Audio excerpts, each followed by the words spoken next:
what's up, guys? Sorry about last week. I'll get into it in a minute. Let me add past the caps right now.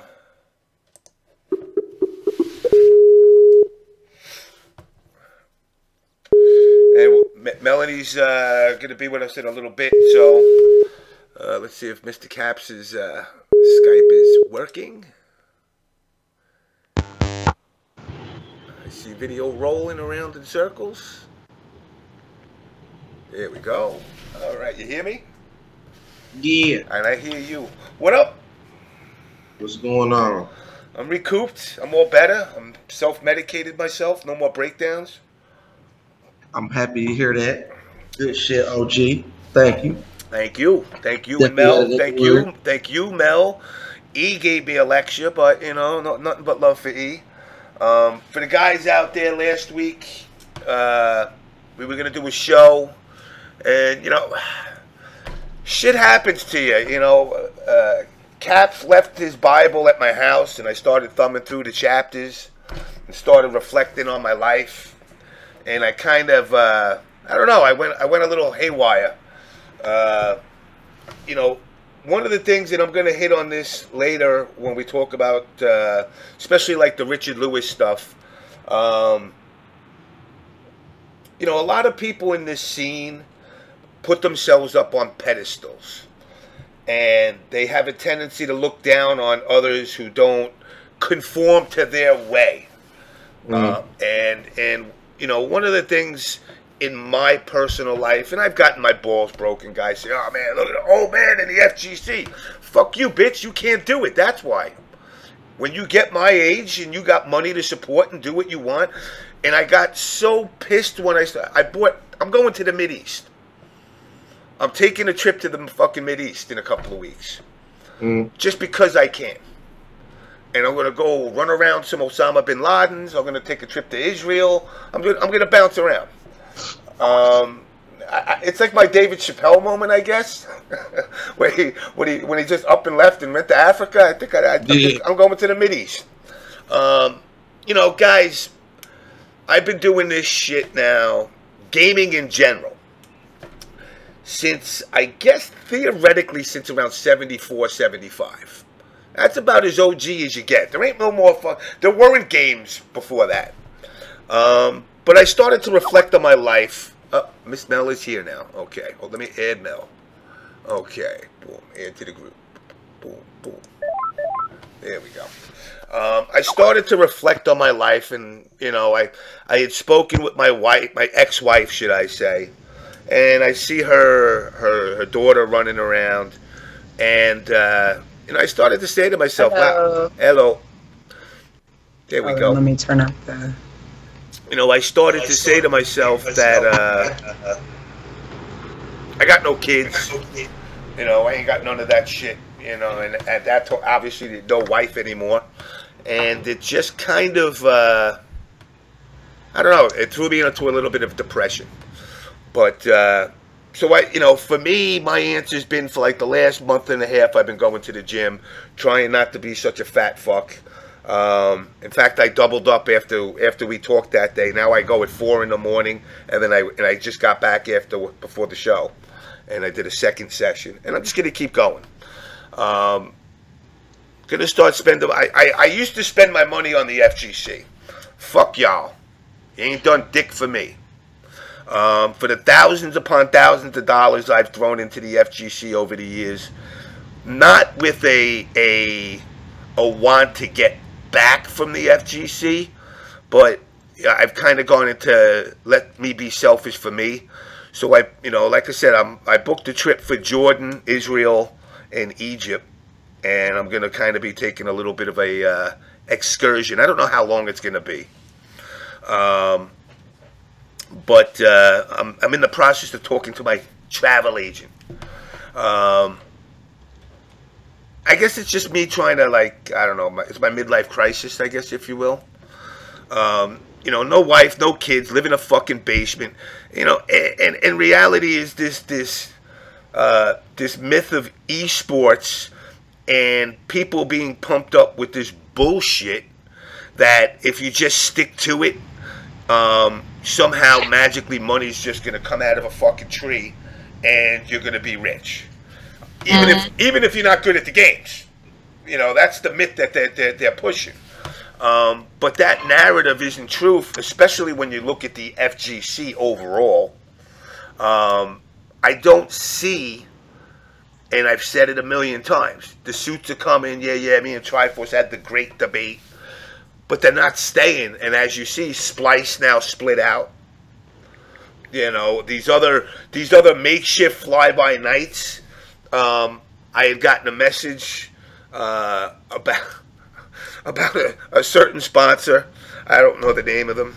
That needed $100,000 to stay afloat. So, yeah. So, I mean, they're dropping like flies. Exactly. They are dropping like flies. So, anyway, getting off of me, I'm fine. I'm hunky-dory. Again, thanks, Mel, Big E, Caps, for giving me their advice. Maybe I'll start sowing my seeds and making little me's run around and take over the fucking FGC. That'd be so cool. I need to go. Listen, any girls out there that are looking to get pregnant in the FGC, because, you know, we need to mix that gene and have the gamer kids going. I need one from the West Coast, one from the Midwest, and one from the East Coast, so I can have 3 little me's running around, and we'll actually unify the whole country finally once and for all in the FGC. I think that would be a pretty cool thing. That would be pretty. I mean, I told you that little Jameses would be amazing. Yeah, well, I don't know if I can handle. I don't think I can handle me. Not at this age. So probably ready to throw you out the window. So, start with Mel. You went to final round this weekend? Yes. And how was that? It was awesome, actually. I mean, you know, every time I've gone to final round, I've had a lot of fun. And yeah, this year was like the best. This was better than the first year I went to final round, which was like, I think it was final round 2015, maybe. Or no. I went before that too. Yeah, no, it was like 2014 or 15, whichever. That was the first year I went. But yeah, it was a lot of fun. We hung out, went to Magic City, so that was a highlight. Everybody was cool. Like, it was, you know, had some like random weird situations, which I'll get to. But I mean, nothing had to do with the tournament. Like, the tournament was very well organized. It was, the venue was huge. It was a lot of people there. They had a 24-hour game room in the main hotel, which was the hotel I stayed in. And that hotel was beautiful. So yeah, it was a really nice, and even like the overflow hotels were not far. Like, they were, like, it was one literally across the street from my hotel. I know a lot of people kind of complained about the walk from the venue, because the venue was a convention center, to the hotel. It really was not even that long of a walk, y'all. It was maybe like an 8-minute walk. Next year, Larry's going to supply you all with scooters, you fat fuck. Yeah, like, I was like, you all are just lazy. Like, it's literally not even that long of a walk. So, you know, and you know, it's one of the things, again, that, you know, and I've said it millions of times, I don't know what it is. I think they just love to hate on. They got to find one thing. If they don't find one thing to bitch about, they're not happy. What do you know? Oh, I did want to. Niggas be crying. That's all. They be trying. The one other thing I did want to talk about, I know you had recapped like everything from last week, but I did want to say this. I put like a video in the OBS group page, but I just want to say, if James does not want to do the show, there's not going to be a show. Do not ask me if I have James's passwords. Do not ask me if I have any of that stuff. That was actually really disgusting to me, that people were hitting me up like that. I'm not going to put nobody out there or whatever. Yeah. People who did it know who they are. And it was weird because some people were like, oh, well, this has happened before. Someone being a human being is more important than us doing this show. We're still real people. And you all seem to not realize that, whether you're a fan of the show or not. Like, we're humans, and that's just, it wasn't okay. It actually, like, for real upset me. And I don't want to hear, I don't want to get any messages like that. Like, I was bombarded with messages, and people were like, "Oh, where's the show? Where's the?" I'm like, "Are y'all for real? Because y'all want to hear this drama?" And it could just be like, y'all could just be like, "Oh, okay, there's just not a show." I mean, God forbid, I mean, reality, and I do. In a way, yeah, because I do have the attitude the show must go on, and I do appreciate, the fact that you told these guys, because I saw the video. But, on the flip side, I'm so used to it. You know what I'm saying? It's like, I mean, look, to be honest, I mean, God forbid I didn't die, but my thing is, it's like, it's to be expected.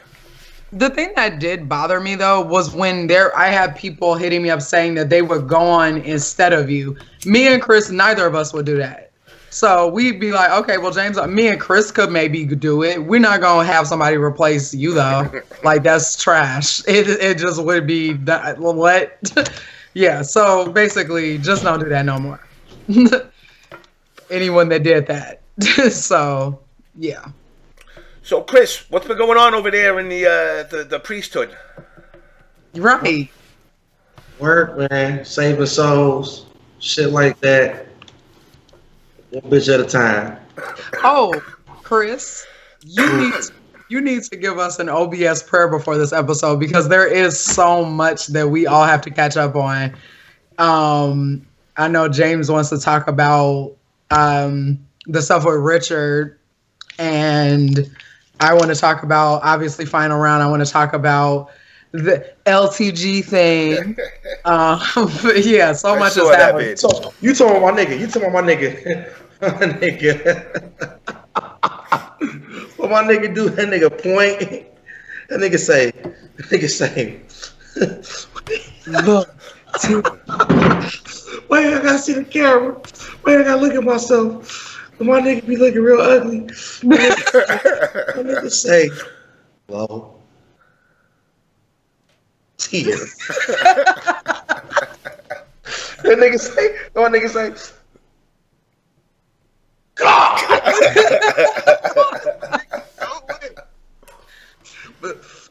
But this shit right here, that nigga be, who you trying to flex the muscle for the hose? Yeah. Favorite part. That's my favorite part. Like, hey, nigga, hey, low tier, I got those too, nigga. Look, I got those too. I can flex for them too, nigga. That shit be funny as fuck to me. Oh man, it's super funny. I ain't gonna hold y'all up. So, okay, the things we were supposed to cover last week was obviously the shenanigans with Cool Kid stuff and Joy and Mike Ionis and all of that stuff. So it actually was kind of a blessing in disguise that we didn't do the show last week, because I did end up talking to Cool Kid for a little bit. Actually, when I first got into Final Round, and I was talking to him and just explaining to him how Mike Ionis is not usually like that, even though, he was kind of rude to me at Frosty's. And I said that because even when he was rude to me, I was kind of like, but I've never done anything. Like, I don't even understand. It was just so out of character. And I'm like, okay, maybe you stressed out. I get it. Being a TO is difficult. And that whole blow up, I don't think that Cool Kid should have gone to Twitter with that, because it definitely did blow out of proportion. But the FGC is weird, because FGC will pretend like they don't like blow ups, but they do. Oh yeah. And it's like, that's what you all come for. And people, but TO's jobs are hard. We talked about that on the last show. They do a lot. And when we were talking about Punk, yeah, and it was just kind of like, I mean, they do a lot, and for you to not appreciate them is unfair. But and Cool Kid said that he did have a lot of people tell him that, that Mike is not, usually like that. And he had been talked to about it, and, et cetera, et cetera. Oh, God. LTG, her new boo thing. Shut up, Virgil 84. Okay. Anyway, so,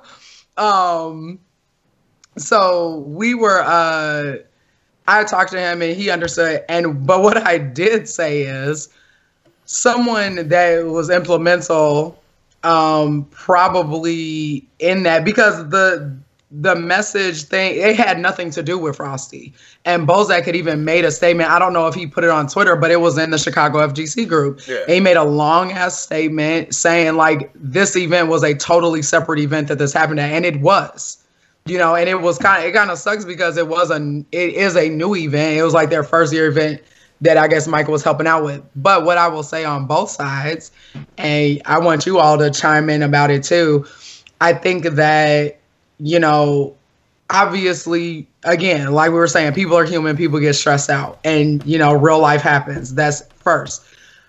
Mike just should have not replied. Yeah. That's what I think. He should have just come back to it at another time. Yeah. He should just not reply, especially if he was in an area of it just being that level of shit. I mean, because I'm not replying if I'm with somebody that I love and care about in the hospital. No. You know, I get it that it's a business. You do run a business. It's a double-edged sword, honestly, because it's like you are responsible for that. Even last week with myself, you know, that was me. I shut down. Before I came on the show, and with all the shit that was going on, said something really fucked up that down the road I'd go, yo, I really, you know, I crossed the line. I mean, don't get it wrong. That anger is still there, but right. It's a controlled anger now versus me just coming out like a kid with Tourette's and saying some dumbass shit.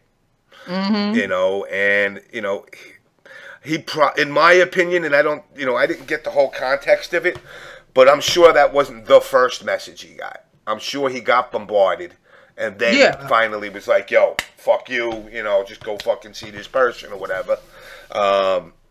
And again, going to Twitter, you know, everybody's answer to every problem in every community in gaming is go to Twitter now. Put it out on Twitter and don't worry about it. That's why I think we really need to start infecting, as I like to say, like an STD, like the Counter-Strike community. You know, these other communities that don't know what it is to get called out for being an asshole. Right. And it was funny because other people, I was like sent some of the thread, like after the initial blow up with people that I have blocked on Twitter, or who have blocked me or whatever. And it was screenshotted and sent to me. We did a show about her and she was like trying to go in and like bringing up super old stuff. Cause that was what I talked to, Cool Kid about. He was talking about y'all homie Reyna and how cause I saw the screenshots of it. And she was just like going in about just different, like old stuff. Cause she does that. Cause she don't got nothing else going on. She bored and be clearly on the internet fighting with people. And, you know, and she was like, I guess coming to Mike's defense, but other credible people were coming to Mike's defense. Yeah. We didn't need her catty garbage because she screwed up all of their Tekken bracket. And there's proof of that. So if anyone is at fault that be starting all of this drama, it's her. So, like I said before, y'all keep giving her these jobs in the FGC. Y'all clearly don't like your events ran well. So, if you want to eliminate that kind of thing, eliminate the problem. She didn't have problems consistently with people, multiple people.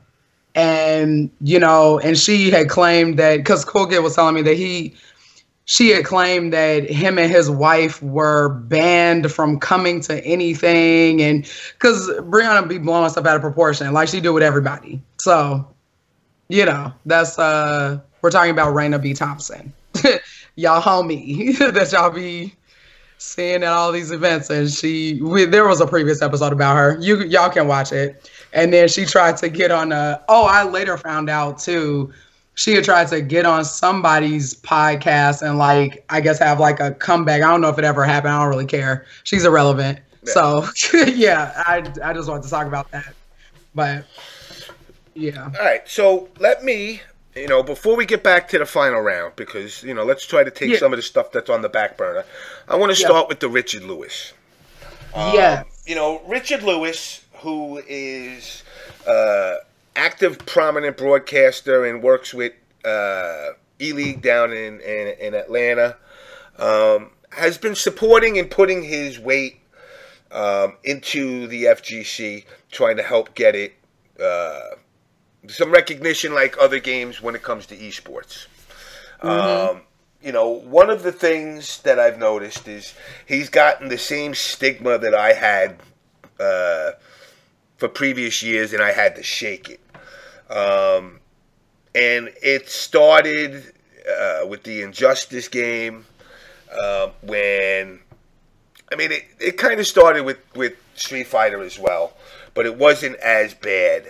Injustice, you know, people went after him saying that, you know, he's alt-right, he's a racist, he wrote for this, you know, Breitbart, you know, he's violent, he beats up people, and, you know, the people in the FGC just regurgitate what's said from what they hear, and they don't even take the time to figure that, you know, and this is where they're kind of a double standard bunch of guys, where I remember, and again, not to call them out, but it's just a point. I remember years ago I had called out Keats. I remember. And what I called Keats out on is Mr. High and Mighty Holy Roller had a video that was sent to me of him talking about why a woman would never be president. Yep. And, you know, you bleed, you do this, you're moody, yada, yada, yada. So I had put that out on an episode. And these people, Chin Nuts, or Chin Dog, whatever the fuck his name is. Oh, yeah. Had hit me up privately. You can't do that. You might jeopardize his job. Oh, but you going on the internet and going after a guy and calling him a racist and being the typical bitch shit that they like to do. That's okay to try and fuck his job up because you don't agree with him. See, I didn't go after Keith because I agree or disagree with him. I don't know anything about him. I just know his actions had caused me to go after him. So exactly. You know, so now, you know, here's a guy, Chin Dog, who, if I remember correctly, since he's a horrible human, because, like, he can't take care of his animals, so he has to beg people for money so his cats can get surgery on their teeth or whatnot, you know. Wow. You know, this is the type of person, in my opinion, that shouldn't be allowed to have pets. Because, obviously, instead of going and buying your fucking Naruto videos and your video games, maybe you should be saving money for your fucking pets in case something happens with them. But, see, they're not real motherfuckers. They're only real when it comes to picking on other people and going after other people. So now, Richard Lewis, who, because, and we all know how it rolls because I lived it with these jerk-offs, is when one comes at you, 100 come at you. Because they got their little bitch posse, and they like to talk under the radar. You know, don't actually hashtag me in a conversation. You know, in fact, I remember seeing it after I defended Richard Lewis. Oh my God, we hit the bottom of the barrel because Fink actually commented, so we know we really hit rock bottom. Oh, fuck you. Yeah. Fuck your mother, you cuntless little bitch. And it was funny because we had interviewed him last year. The episode just was not uploaded or saved. Yeah, because you had forgotten to press something. But I mean, he was also, it was weird because it was like you talking to yourself. Yeah. He was like European you. And I was like, this is the UK weird. James MK. But no, it was fun. I mean, he's super cool. And it's just strange when, because someone from my local scene was going in on you and then was like, oh, and Melanie, I'm so disappointed in you. I saw that. Back in, and I was, actually, I will go and read it right now. And, because he had said something like, oh, disappointed. And I was like, I only care about people saying that they're disappointed in me if they're my parents. And you're like 6 years younger than me. You don't have any jurisdiction over what I do or say or who I affiliate with. But additionally, the thing that was funny, and I think that I had said to him, I was like, you know what? I was like, I'm not going to take that from somebody like random on the internet. And then he was like, oh, I'm not random. He was like, I do know you from Chicago.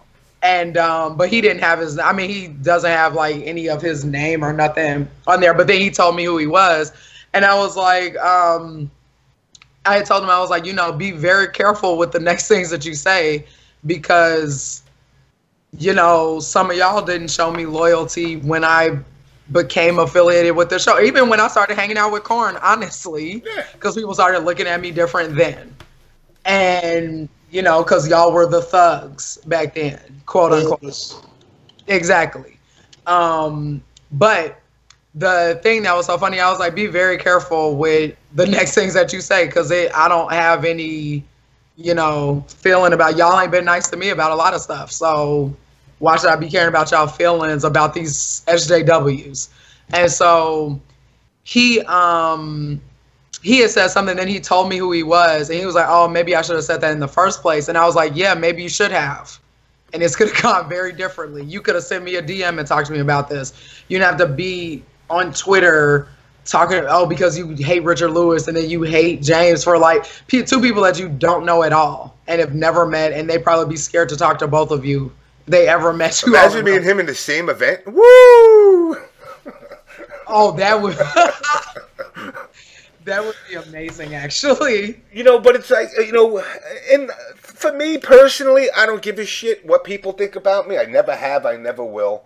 But, Richard's here trying to help the scene. But see, the problem is this. It ain't about alt-right fucking websites or his political views. That's the excuse. The real low-down actual reason these motherfuckers are pissed is because they feel that they took a ride with Mr. Keats on the UGFT ride and was promised that, I'm going to make you a star. Kind of like what they did to Korn when they tried to neuter them and say, well, listen, if you do this, this, and this, we're going to make you eSports. Where'd that go? Nowhere. Yeah. These guys... And like what Keisha did to trying to get me to be a part of Sugar Gamers. Exactly. Yeah. But see, the problem is they're now bitter that they didn't get what... And turn your anger to the motherfuckers that promised you shit. Yeah. Don't turn your anger to somebody else because he didn't include you now that it's growing. This is like the guy, when I with the injustice community. Hey, listen, Ketchup and Mustard over in the UK are great commentators.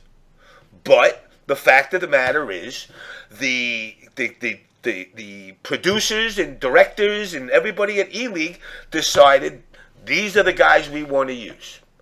Mm-hmm. That's it. It's not a debate. I can't go into Walmart and say, well, I think you should hire this guy, and this guy, because they'll do a better job than those three slobs. They're going to say, well, that's nice, but who the fuck are you? It's their business.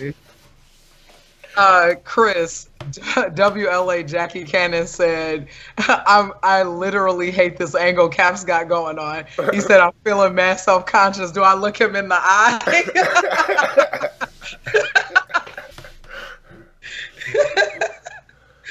Apparently, you also you looking kind of buff over there.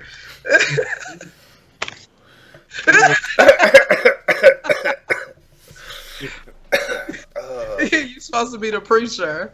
You doing the most. I'm over here getting my LTG on. But no, yeah, the Richard Lewis stuff. People get so upset, and it's weird because it's like, okay, do you all want esports or you don't, or like what? Pick something. They can't make up like you want the money, you want the esports, but you don't want to have to listen to anybody's rules. Exactly. And you can't have that. Exactly, and it ends up being the in crowd or like the cool kids club, and then everybody else is either a thug or a hoe or a something or a fake gamer, whatever that is. Yeah, that's the new one. I've heard that one now. Fake gamers. Yeah. Did anyone else want to talk about we were going to talk about Richard? Let's look in the chat. You want to talk about Richard or what else? I mean, you know, for me personally, the thing about Richard is, you know, obviously I vibed with him when we had him on the show. I see what he tries to do for the scene. I see him add that European / UK / British, what's the word I'm looking for? Ambiance. I'm gonna be all fucking fancy to the commentating here, which it gives it that European soccer feel when you listen to the commentators when he plugs his stuff in there. I think he's a great contrast to some of the people that they pick.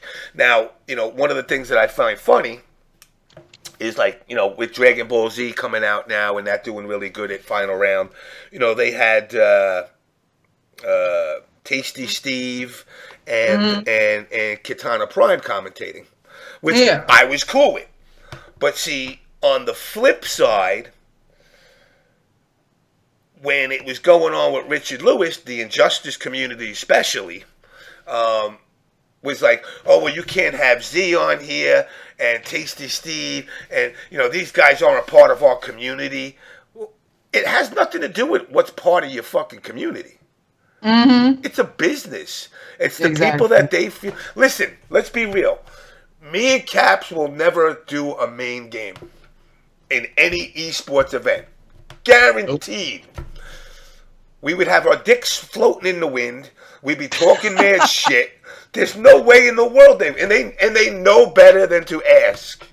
And I'm the most biased commentator ever. I'm only rooting for my niggas. I'm like, if you a bum, I ain't gonna mention your name on stream not one time. That's true. Yeah, because I've watched you commentate before. You do be super biased. I'm biased as hell. Oh, it's my nigga V. Beat his ass. Oh, dick. It'd be real bad.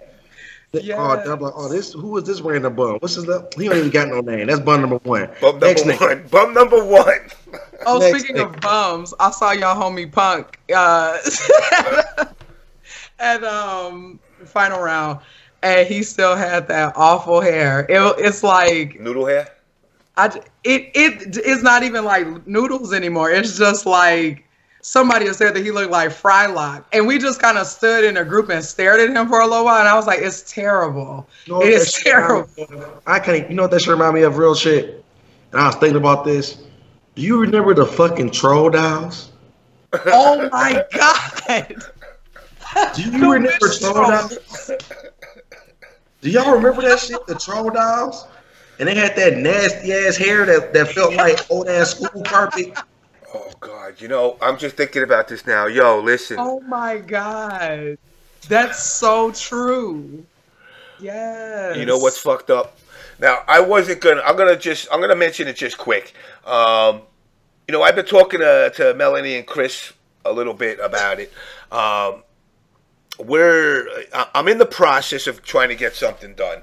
I'm looking to do a 15-minute segment that I'm going to split up into 2 parts, which is going to be kind of like, I guess, South Park, but with the FGC. Yes. And obviously the first episode is going to entail myself, Melanie, and All Caps, and how we meet and how we infect the FGC. And I'm going to randomly select guys for episodes. And what I'm going to do is I'm going to have it 15 minutes split into 2 7-minute parts, and we're going to run it with the show while we're doing the show. In between, and see how this goes. It's going to take a little while. It's a process. But after you just said that, I'm like, Punk's got to be in the second one. I got to put Punk in as the troll doll. Please. It's got to happen. It's got to happen. It has to happen. It has to happen. You know what? You know what I've been thinking about doing, James? Real shit. I was thinking that we should go to events and get our own booth for the main games. We need to fuck all the side games. Fuck all that Uniel, Skull, fuck all that. Only the main games. Yeah. So Tekken, Street Fighter, Dragon Ball, whatever else is the main game. The Marvel dead. I don't even know what's Marvel. But yeah, so right now Tekken, Street Fighter, Dragon Ball, right? We should actually get like our own little side booth. That way we can talk our own shit. That way, if niggas want to listen to the gangster commentary, We don't have to be politically correct.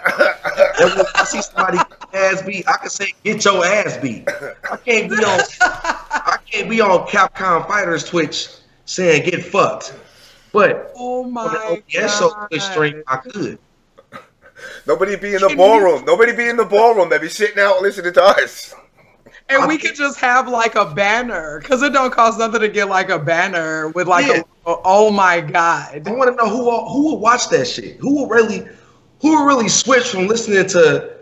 I mean, Sajam is all right, but that nigga boring. I'm sorry, he ain't got no personality. Get that nigga he doesn't really have a personality. He's cool. He's just a little boring. If it's not Chin and Dave, because they work well together. How they mesh. Yeah. Yeah. If it ain't. But other than them two niggas right there, if it ain't Yipes or Steve, I don't really listen to nobody else for real. I agree. No, I felt that way. Nasty, just like, what the fuck are you? No, they get the fuck off the stream.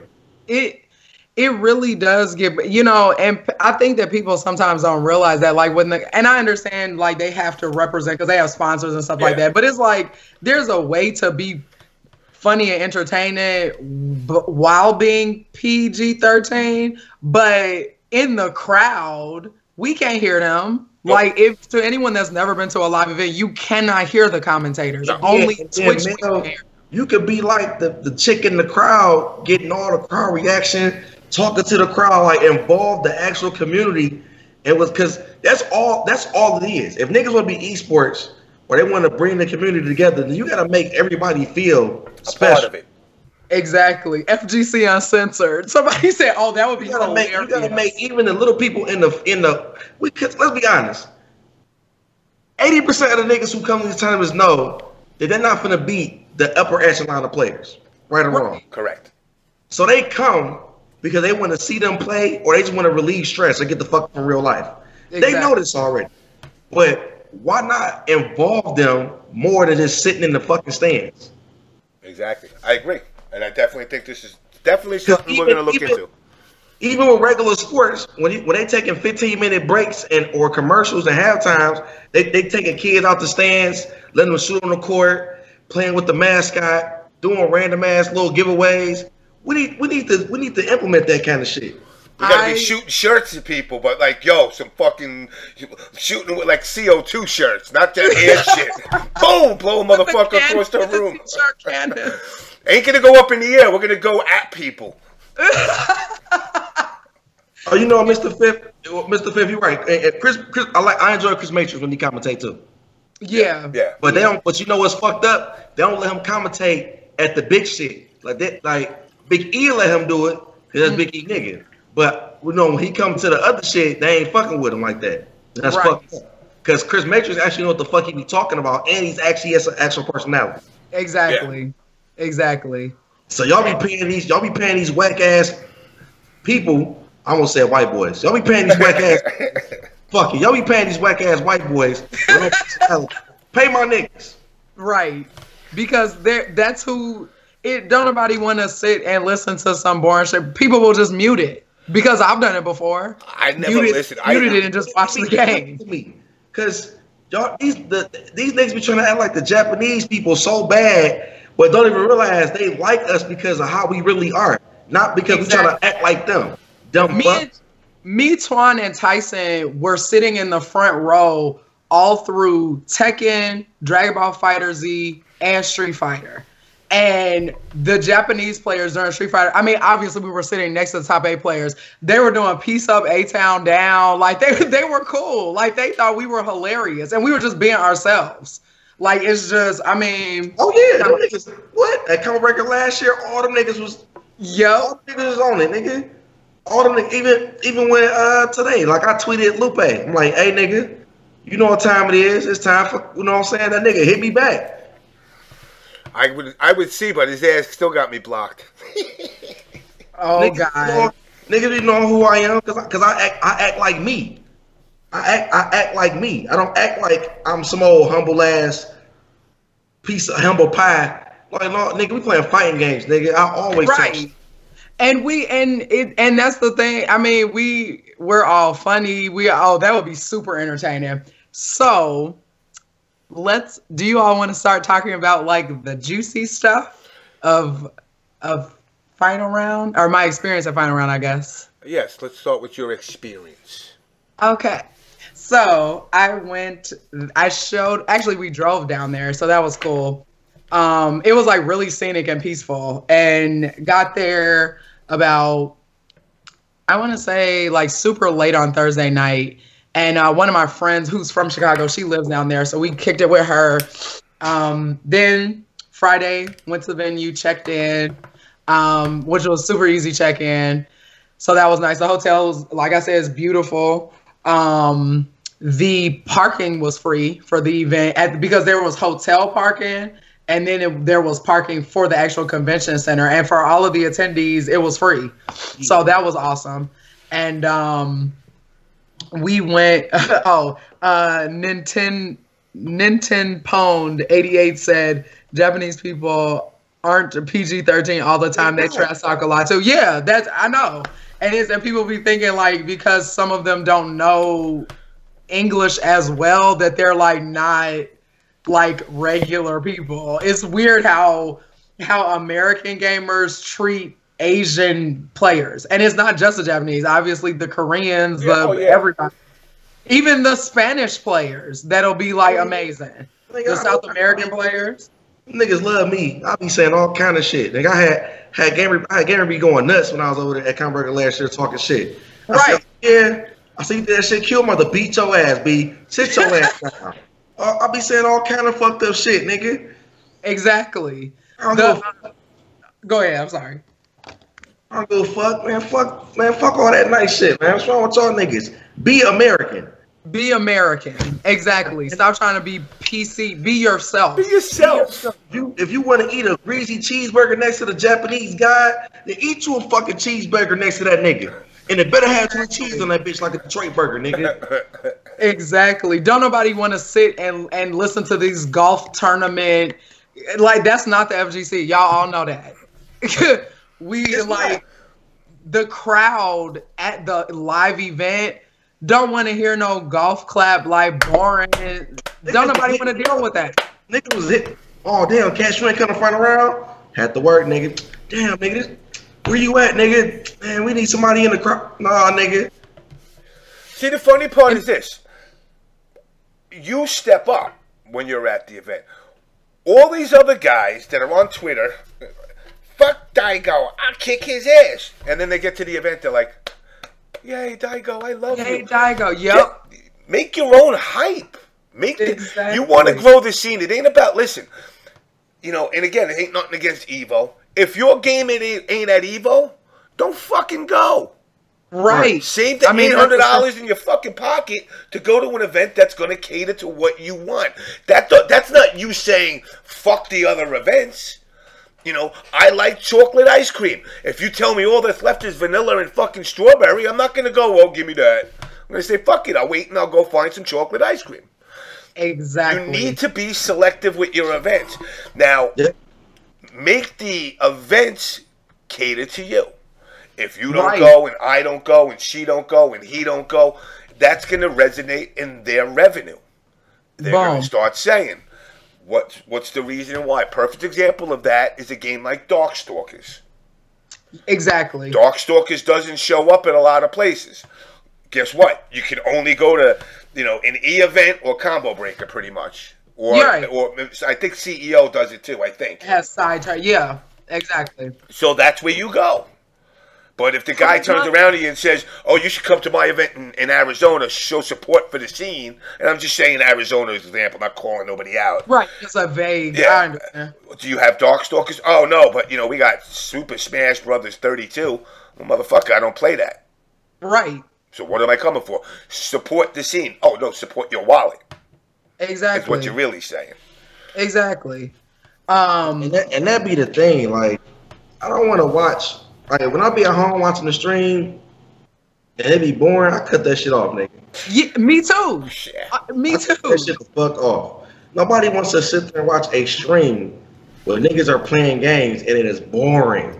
Like, at home, because you already not at the event. You probably kind of bummed because you know more than half your friends there, and you're like, man, I already didn't get to go. And then you don't want to sit in and listen to boring commentary. Right. Like, I'm there, somebody get their ass beat. Exactly. Like, Exactly. When Gal blow a nigga shit out, that nigga actually scream 5 knuckle shuffle, I go nuts, nigga. That shit be cold. Exactly. Exactly. Because even like it's even fun if you watch it with friends because y'all can make y'all own hype. Because I've done it. I've hung out with friends and we've had a group stream. Like we would watch Evo. That was how I watched Evo the year I didn't go, 2016. We had like a viewing party. We've had viewing parties for other tournaments, and you just make your own hype because some of the commentary is boring as hell. It's boring. Like y'all have to understand that. Let's keep it 100. If esports, the reason these niggas are leaving is because it has to be marketable. It has to be something that's making money. Right. If niggas is sitting there like this, oh yeah, hit him with the down back 3, 4-4-2. Oh, it crashed. Nobody know what the fuck that shit is. No one wants to hear that. It's boring. It's not accessible to the general public. But if a random nigga cut that shit on, damn low kick. Oh shit, damn big dick. Niggas gonna be tuned in like, dog, my nigga here going crazy. Can listen to this shit. Like damn, you know, it's relatable. Nobody know what the fuck. Exactly. 2-2-B is, nigga.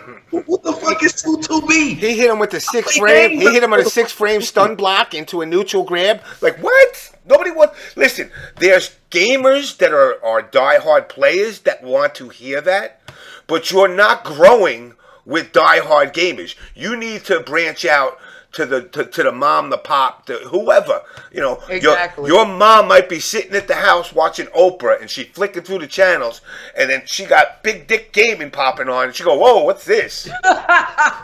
Yes, Chris and shit. You know, and that'll give people an opportunity to see what it really is. The I don't like to use the word whitewashed, but it kind of is the whitewashed version of esports. You know, and this is the funny part. You know, like perfect example. Why you think the WNBA don't have as much ticket sales as the NBA? Because they don't let women dunk. Yeah. Really? Yeah. I never knew that. Yeah. That's against the rules in the WNBA. You can't dunk. They don't let women dunk. If I can't see a bitch shit on, if I can't see a woman, first of all, I'm watching because you're a woman. Second of all, if I can't see a bitch shit on another bitch while she playing basketball, then guess what? That shit is no longer enjoyable. It's not. Yeah, that's boring. Like just all layups and no, bitch, shit on that bitch. Put your cooch in that bitch face and You know what's funny? Because the best way I describe to people, like coworkers or like friends of mine that don't have anything to do with the FGC. Yes, I do have friends that have nothing to do with the FGC, believe it or not, viewers. But yeah, the easiest way that I explain it to them is like it's like watching sports for gamers. Yeah. Like that's how hype we get. Well, when some of us go, I don't know about other people, but anytime any of us go, it be hype. Who's coming melancholy said it best. If you were watching a stream and you saw somebody say, well, this person is a level 83 sacrilege geared necromancer with defiled relic gear and Ocarelium grade, you'd be like, yo, what the fuck? Right. And then you'd be like, click next, bunch of fucking geeks. And the fact of the matter is, esports is very whitewashed. And me and Triforce talked about this years ago. Just Google esports and go to the pictures on Google. You got to go about 15 pages deep before you see a black person. Yeah. But yet, if you go to an event in the FGC, the majority is black. Black, yeah. All kind of niggas. And it's funny. You know what that's similar to? Niggas, also, James. Fat niggas, skinny niggas, obese niggas, clean niggas, stanky niggas. Stanky niggas, though. Niggas with trolled out hair, all kind of shit. You're right. You you know what's funny about that too, what you said about the esports thing. Also, if you Google dreadlocks, white people show up first. At least from when I've Googled it. Really? Wow. Or if you Google like dreadlock hairstyles, it'll be white people. Like what? Like you literally have to type in ethnic dreadlock styles. Or like something like that. Shit just sad, man. When It is sad. When y'all trying to do some shit like this, y'all have to make it enjoyable. Y'all have to make it something that's gonna bring a crowd. And right now, not only are y'all not bringing a crowd, but it's only a handful of niggas that's winning shit. And everybody trying to get a piece of the pie. You're not gonna offer a nigga too much more money the next team because you ain't gonna have enough cap to build your team. Exactly. But see, here's the thing that's fucked up. And that's why I like what Rick Fox did was abysmal. That nigga came in, bought the best niggas, and said, fuck with us. Literally. And then sold the piece. Yep. And then sold the piece. Which brings me to point number 2. The events that you love are going to get bought. They're not going to get bought for a lot. No. But they're going to be write-offs when they don't do what they claim they can do. You know, and again, somebody like, Jeb Bailey down in Florida, I hope CEO is phenomenal. I do too. Because it looks amazing. It's expensive as hell, though. It's expensive as hell. It's expensive as hell. Because even discounted, that resort is still $130 a night because it's a resort. Yeah. It's not for all of the gamers that don't know. When you go and stay at real resorts, and actually it does say this on the website, it's a Hilton resort. Those resorts be like $300 a night. And I mean, he got it as discounted as possible, but it is still a resort on the How much is the night for CEO? Huh? How much is the night for CEO? $130 a night. That ain't bad. That's a hell of a discount. No, yeah, that is a discount. Exactly, and that's what I'm saying. It's like $300-400 a night. Exactly. But even still, it's far because it's not even close. Like, because I was actually talking to Katana Prime about it at Final, and I was asking him. I was like, yeah, so like, what would be close? And it's kind of nothing close. It's like you will fly in and you could rent a car, or you could do that shuttle that you have to pay for, which is inconvenient, but. If I can't order a big booty Cuban bitch when I get there, I don't want to go. Now Jackie Cannon, and this is where Alex is smart. But that mixing the wrestling with the games. True. He's gonna bring in some wrestling fans. Very true. Wrestling fans that might not be gamers get an opportunity to come fucking bullshit with Omega, whatever his name is, fucking. And Xavier and the other ones that come. Niggas just need an actual group of niggas with personality that can come here and spearhead the FGC culture as a whole. Yeah. And just bring in like more faces. Like it's not hard to do, but the way they try to whitewash it ain't gonna bring it nowhere. No. Yeah, and actually, if Jabali wants to be on some real stuff, hopefully he approves our OBS panel, because I totally applied for that. Like, for real. The OBS live panel as CEO, hopefully it'll be there. But if because I didn't know that he was trying to get like other wrestlers and stuff. I used to do a WWE wrestler's hair for 2 years, like right after I got out of beauty school. I still talk to her.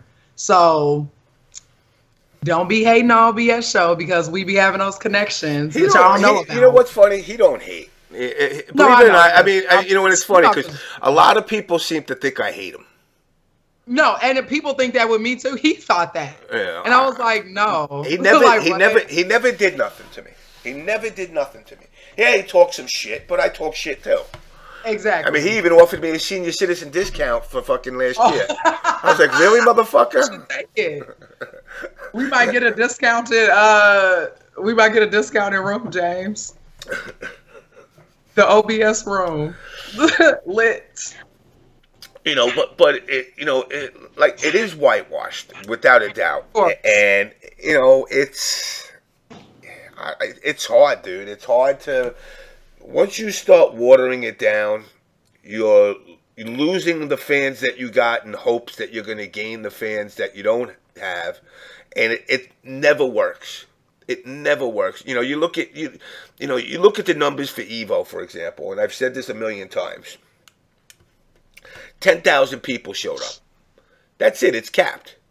Mm-hmm. You know, now when you look at events, you know, nationwide and do the numbers, you know, you go to the South, that's, you know, 2,500 people that'll show up at events down South. Maybe some will travel Midwest or East Coast. But let's say 2,500. 25 to the South, 25 to the North in the Chicago, Midwest area. 2,500 on the West Coast and 2,500 on the East Coast. You got 10,000 at Evo, which is the Olympics or the fucking World Series of all the events. It's been like that consistently for a while. The number isn't growing in a large burst. It didn't go for, you know, it did in the beginning when they first started the event, you know, 1,500, 2,000, 4,000, 5,000, they built up. But you're at the peak now. Right. You know, and that's just based off of looking at the numbers of all the other events compared to what the final number is there. And that's also comparing world versus just America. Mm-hmm. You know, and maybe you can get to 15,000, but it's going to take a shit long time. Right. And there's nothing that's bringing people in anymore. The people that are there are already there. Exactly. Exactly. And Florida is huge. So, and also a little sketchy right now for people with me and Cap's skin complexion. So we gotta be careful in Florida. So it's not like ain't nobody gonna be taking no road trip to Florida. Definitely. Well, if you pick me up, if you pick me up, I'll bring my spiked baseball bat. I'll go full blown Negan on motherfuckers all the way down there. Yes. Even still, like the flights, because I looked up flights before I went to final round, like 2 weeks ago for CEO. They're $400 from Chicago now. Yeah. Flying to Vegas is cheaper. Mm-hmm. Like it's real expensive. Daytona's not a main airport. You'd have to go to Orlando, which is an hour away. Exactly. So final round. So after I went into the main venue, I just checked it out. I went and found my roommates, all that stuff. I found Diamond, obviously, because that's my homie. And just was like hanging out. Friday was just kind of like a chill day. Checked out Alucard. Yeah, you know, all the regular homies, saw people, took pictures, blah, blah, blah. Saw Nikki and them. So nothing super big happened on Friday. Saturday was really, really cool. But then it was also really interesting because this is where the tea starts coming in. I ended up doing a friend's hair of mine who is an amazing person. I'm not going to say who she is because that's not none of y'all business. But her roommate happened to be this girl that you all know about from the whole Canada Cup fiasco. And I didn't realize that it was her initially, but it was just like such a strange interaction because she like, it was weird. It was like she was talking to me like she knew who I was, but then like didn't want to just come out and be like, oh, hi, what's her name is Lena or whatever. And she was just talking about all of because she has like a GoFundMe for her apparent ovarian cancer or whatever. If that's real, that's awful. If it's not though, then that's fucked up to lie about. Like totally fucked up. I'm not going to say one way or the other. I don't know if it's real or not. She told me a whole bunch of stuff, and it was really kind of awkward. Like, she wasn't mean or anything. She was sweet. It was just weird. And it was kind of like she was talking to me to get me to talk, I guess, like, I don't know, like talk about her in a positive light on the show. But it just came off real weird. And it was kind of like she was trying to get sympathy off of me. And I told her, I was like, I mean, you know, take care of yourself, blah, blah, blah. And then when I realized who she was, because she had mentioned Canada Cup. And I was like, oh, this is that fucking girl. And I was like, oh my God. And I was like, oh, wow, weird. And yeah, she just kind of kept talking to me about it. And me and my friend were like, all right, girl, we gonna go. See you later. Take care of that shit, you know? See ya. It was super awkward. And I was like, yeah. So I'm not going to talk about some of the stuff that she said, because she said some like real off the wall stuff towards the end. Like she kind of wanted us to like stay and be like, oh, it'll be okay. And we were both like, all right, girl, we're going to go to Magic City. See you later. Like, yeah. You know, like, I mean, it wasn't like that, but it was just like, if I was there, I'd be like, shot. And then once she takes a shot for about a piece, gotta go and just at least leave it with a shot. That really was, because we were having like a great time. We were listening to Rihanna. Like I was doing my friend hair. We were chilling, and then she kind of came and was like, "Oh, you know, I just wasn't really feeling well." She just like kept saying sad stuff, and we're like obviously enjoying ourselves, and that's what I'm saying. Like, if this girl really does have this, then it sucks. That is awful. But if she don't, then it's kind of like, because to me, I will say this about that though. To me, if you really had that, why are you going to other events? Exactly. I mean, listen, I know people will say the line like, yeah, I just need to get away the stress. And me to just book the trip to the fucking Mideast, I can sympathize with that. Exactly. But you got to prioritize. You have to prioritize. She even literally said that she hates the FGC. And I kind of looked at her and I almost wanted to be like, well, why are you here? Like, I mean... I'm not here for the FGC. I'm here for dick. Oh, did I say that? Oops. eSports, James. eSports. Chris Legend, it was $20 to get into Magic City. It was worth it though. We were in there for like 4 hours. It was like really entertaining. It was like it was really like watching a show. Like it was like they put on a live show. It was awesome. So yeah, it was very cool. Who is coming? In Melancholy said they even tried busting the state attorney in a video, and she flipped out on them. Oh, talking about Holy Order troll. Yeah, I really don't know anything about this girl. Like I literally only knew about that situation because everybody blew it up. I had never met. I mean, I've never even been in Canada. So I didn't, yeah, it was, but that interaction specifically was super strange. And I was kind of like, all right, girl, see you later. Listen, on a side note, like I saw, Crying Brian at E's last event. And first of all, motherfucker lost some mad weight. He did. He did. Yeah, mad weight. But he disappeared with other people, and they came up to me and they're like, yo, dude, man. And I love Brian. Like, Brian came out here for a Naruto tournament. Like, not an event, not a, big major, not even a regional. Like, Joe's Video Store was holding a Naruto event, and his ass came all the way here. So I was like, yo, I'll take you. I'll go pick you up, get some pizza, whatnot. Mm-hmm. And he was, quiet, awkward, shy, but he's still a good dude. But then he disappeared with other people at the event when I was floating around. And, the next night, they were like, yo, dude, who is that dude? That's Crying Brian, right? They're like, yo, he, made us all feel bad. I go, what do you mean? He's like, yeah, I got no friends. And I'm like, oh, Brian, you got to stop doing that, man. Right. You got to stop. You got friends. Exactly. I just wanted to say this comment really quick. Virgil84 said Florida about them bath salts. That was just a funny comment. I mean, listen, as a white man, don't let me do bath salts down there. I like to eat dog meat. Oh, God. Oh, that motherfucking old homeless white guy eating that black dude on the bridge. I'm like, yo, what the fuck? No, yeah, that's all very real. I don't understand why anyone would ever do that. Or crocodile. Why? Yeah, crocodile. That's a good one. Yeah, let me do a drug where my fucking skin turns into a lizard and see-through. And melts off. Like the same, real great. You got to be on a...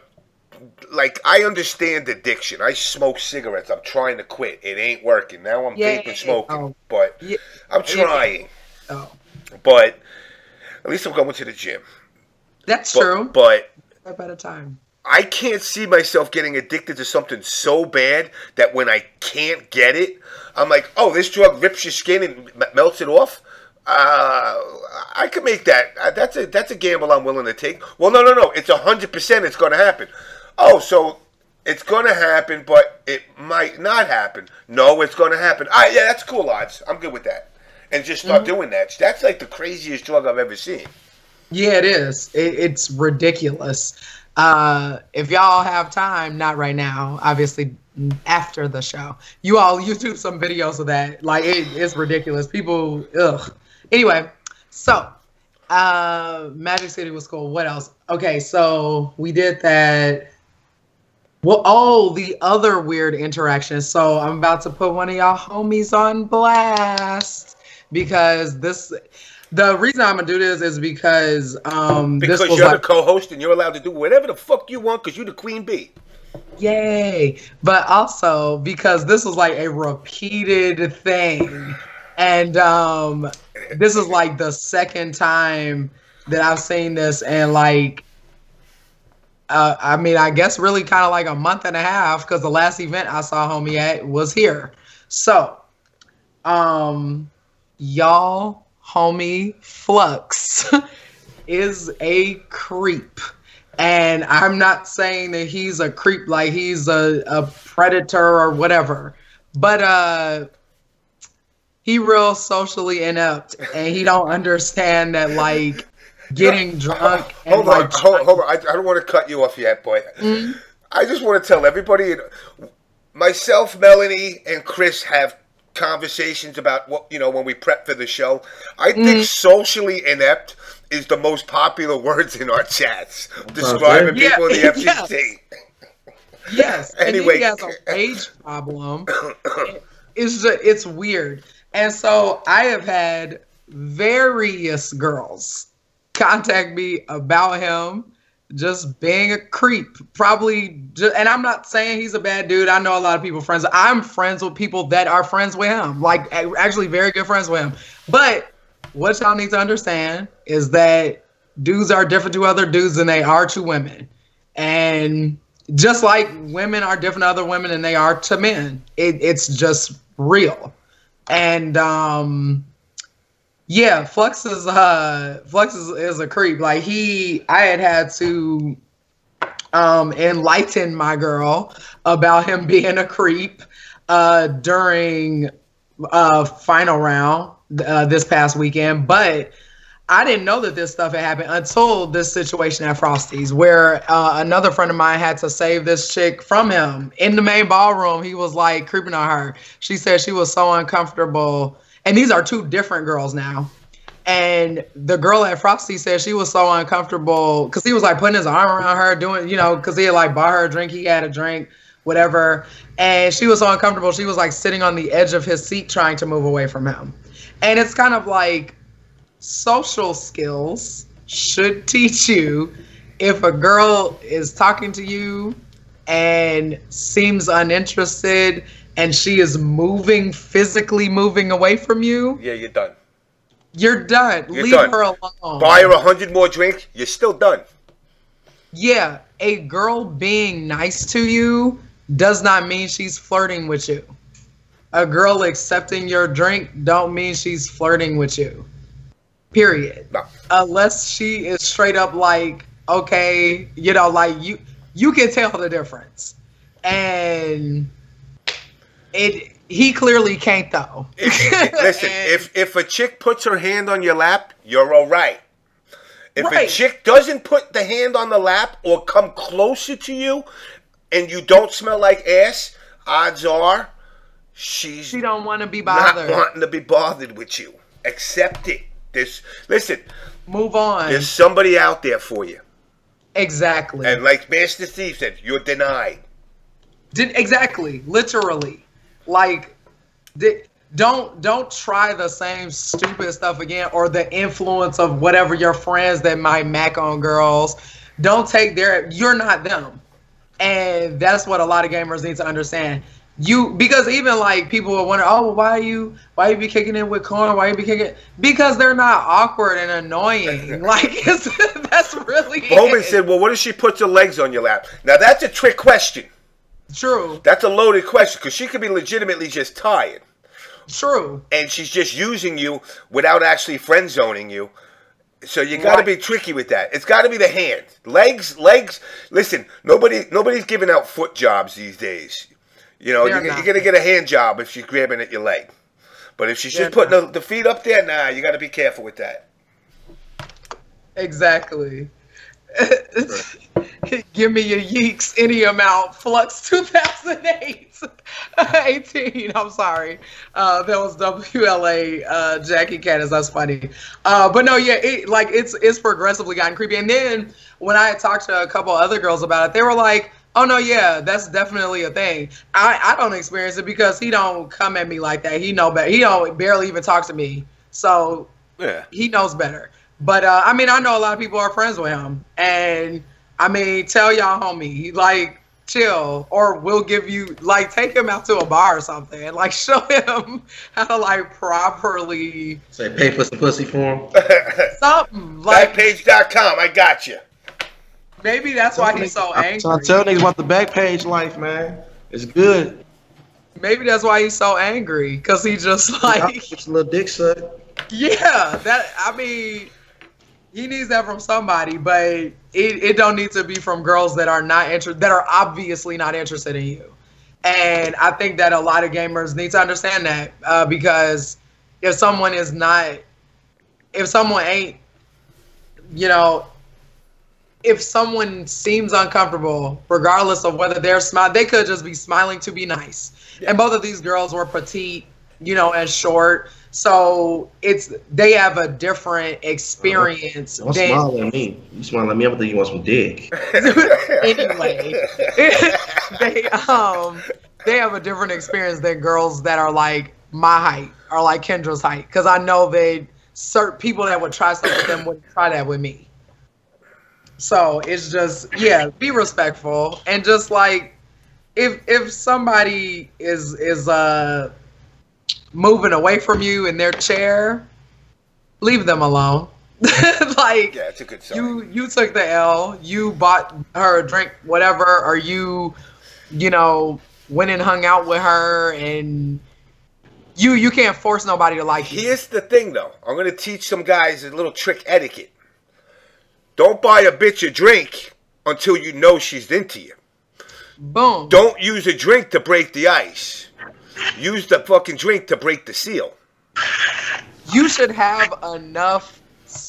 Well, I kind of hate using this word, but you should really have enough swag or charisma to pull a girl off of your personality. You know if you cannot do that, I'll be like, "How you doing? I'm the captain of the team, Ugly Chris." Like he really says that. It does say that. I know. They be like, what? I be like, yeah. And you know, bitches love a nigga that can make them laugh. Niggas, damn. Yes. They 100%. If you it's can. It's easy. Yes. Say something, the corniest shit to you that you think is like some corny shit your niggas will be like trying to play you about. Bitches laugh at that shit because it's corny, nigga. Try it. It works. It works. Seriously. And like what we said before, be yourself. Like, just be yourself. Because it just doesn't, it don't need to come to this. It just don't. Like, I don't understand. Like, I mean, I'm not accusing him of anything of, like, you know, hurting anybody. But, I mean, he creeping and he needs to learn. Like, I'm gonna give y'all one right now. This is the best icebreaker for you niggas when y'all about to do a life. If y'all about to approach a life. Wow, he cut off in the caps. Pass or cap? Pass or caps? We in there. What you do is you walk up, you know, you sitting there, right? Oh, how you doing? They be like, oh shit. She gonna look at you like, what? And she gonna have like a little attitude, cause you know, chicks be like, they be thinking that every nigga a creep. So she gonna kind of look funny. And you like, oh my bad, you know what I'm saying? You just look real good to me. And she gonna be like, oh okay. Then you're like, yeah, you know, light skin, I gotta stay away from that. And women are curious. So when you say that, so what you mean? What that supposed to mean? You hit it with and if you gotta lie. But my ex was light skin, I did all kind of shit for her I wasn't supposed to. Or you just make some shit up. I bought her 2 cars, I paid my bills. You know what I'm saying? Light skin, that's my kryptonite. Oh, you so silly. No, whatever. You probably said that. And you just go from there, nigga. You go from there. I feel like you, James, and Footwork need to have like a video series of y'all teaching alive in the fucking motion video. Yes, like teaching dudes game. If they want not video games, but you trying to talk to this girl you think is cute, here is some information for you on how to be smooth, fam. Like it's I be trying. It's easy, man. I mean, I usually get the, yo, you look like you just got out. Yeah, I did. What'd you do? My girlfriend's dad smacked her, so I killed him. See? And then you pull out a book. Like something stupid, Moby Dick. Yeah, you'll be walking around like the motherfucker, what was Christian Slater in Heathers? Like that troubled, quiet motherfucker that just like, I just want to be alone. My nigga, you can even say the truth. Like, you know what? I was going to come over here and say something to you to try to get your number, but I thought you was just way out of my league. And she gonna laugh. Oh, yeah, that's another fucking classic. Yeah. She gonna laugh. And you hit it. What's funny? And then you just start talking, nigga. And even if it is corny, just like what Chris said, like some of my exes have gotten me off of them literally just being ultra corny. And I would be like, okay, what? But it was funny, you know. And exactly like what he said, if you can make a girl laugh, that makes a difference. Like you've broken that wall.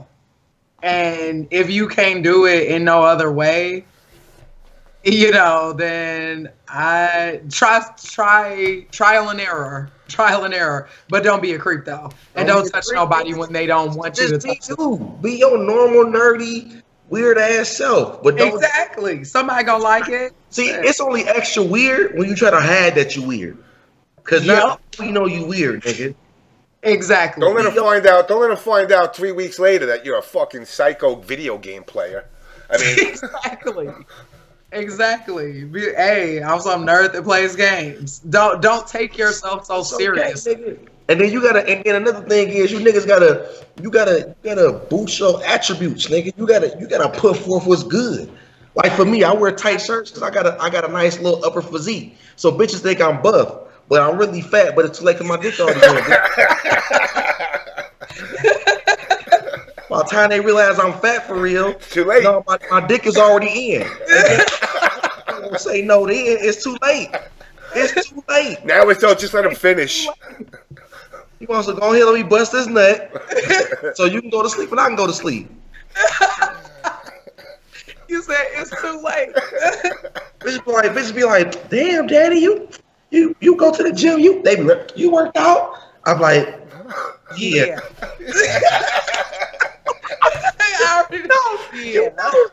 You know it. Then lights go out and all of a sudden she's like, you take your shirt off, she's like, yo, your belly is a little bit bigger than I thought it was. She be like, what you mean? Did you gain a pound or two? Did you have on a girdle? Oh, I was sucking it in, bitch. Or no, what's your favorite? Nah, girl. No, girl. They get complaining. You be like, what's wrong? You wearing what? Is that your real hair? Is that your real eyelashes? No, then we even. Not dick. You fuck. So, okay, separate from y'all homie plugs, I'm talking about what all of y'all are here for. Yeah. How did LTG how did that get squashed? So that is real. About you and your boo. Oh God! I knew this was gonna happen. I knew this was gonna happen. God. Me, oh God, and he's light skinned. So now people really gonna be like, oh, I'm not gonna lie. As your hubby here, you did make kind of a cute couple in that pic there, that video. Stop. Just saying. Anyway, so this happened. Why did you speak to Dale Emanuel's dumbass? Damn. But anyway, so the way this came about, I've actually wanted to talk to him for a long time, but I know he doesn't travel like that. And I had blocked him on Facebook, like obviously last year during that whole fiasco or whatever. And people had obviously told me he was gonna be there, and I was like, I mean, okay, cool, like whatever. And then I saw him and was like, yeah, you know, And so I actually did not talk to him until the very last day, like after grand finals. So Sunday night, a bunch of people went to Spondovitz. So that was where that group picture was of us. It was like Eric, Bifuteki, Sherry, Ricky, like really, and it wasn't like a lot of us there, but it was a decent amount of us there because some people kind of have flights and stuff. So anyway, LTG came later, and we walked in. Somebody was like, "Oh, look, it's Mr. Hollywood," and I was like, "Oh God, here we go." And so he walked in, and I was talking to Biggie, and I was talking to Curtis Betts. And we were just talking about the event, and he was talking about not Summer Jam, about Winter Brawl. And so then I saw LTG came in, and I was like, okay, let me go talk to him, because a bunch of other people consistently were basically like, oh, you know, he's not like that, and this is that. I'm like, well, I'm a person in general where I just need to figure some. He started talking to you. Did he hit you with the face? What face? Oh, hold on. You know the face he be making. Hold on, dog. Oh, wait. Is it yes? Please send it in. The one he do some old Asian shit. He be like.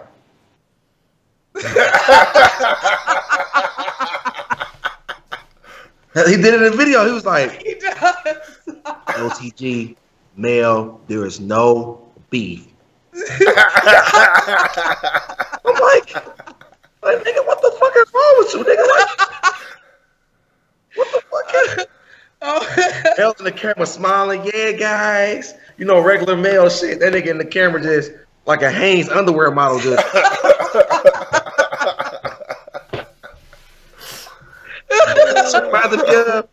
Remember Scary Movie? How Sam make that dumbass face trying to be sexy? Come here, girl.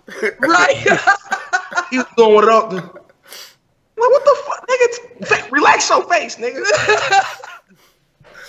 Oh God. He hopped on the camera like that, so now I can only imagine him walking into the bar just, where Mel at? Let's squash this. Oh my God, I'm done with you. I actually kind of wish you was there. And it was funny because like L Train, Alucard, all of them, they had to go because and McDougie, like all of them, because L Train had like a 9 a.m. flight. And I think Twan didn't want to be in there because it smelled too heavily like fish. And you know, so he was like, the smell be in your hair and stuff. He was like, no, I gotta go. So I was like, dang. So he left, and McDougie left because I think McDougie had an early flight too. So I was like, dang, I'm here, and I was like kicking it with Sherry, etc. But anyway, he walked in. What's up with that? Right. Here you go. I'm so done with this face. So. I walked up, shook his hand, and I was like, what's up, LTG? And I was like, I know you know me. I'm Melanie, blah, blah, blah. And I was like, do you mind if I talk to you for a minute? He was like, oh, yeah, you know, cool. And, of course, he had done I know you're going to do the face. We can talk. Come on. We over here. Yeah, it was kind of like that though. Let's go to this corner right here. It was kind of like that. So him and David Tyson were sitting at the bar talking initially, and yeah, because I had walked up and shook his hand, and I think I had like gone to the bathroom or something like that, and then I had come back and saw David Tyson talking to him because he was just kind of sitting there chilling, whatever. And then I walked over and I was like, oh, you know, do you mind if I sit and talk to you? And he was like, oh, yeah, you know, sure. So we were sitting there chilling. And I was like, so let's talk about all of this beef. And what you laughing about now? Because I know you're going to do the face again. I'm so done with Chris.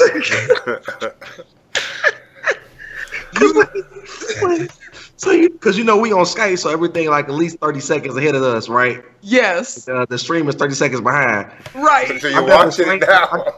I got the stream up so I can see my face as I did it. And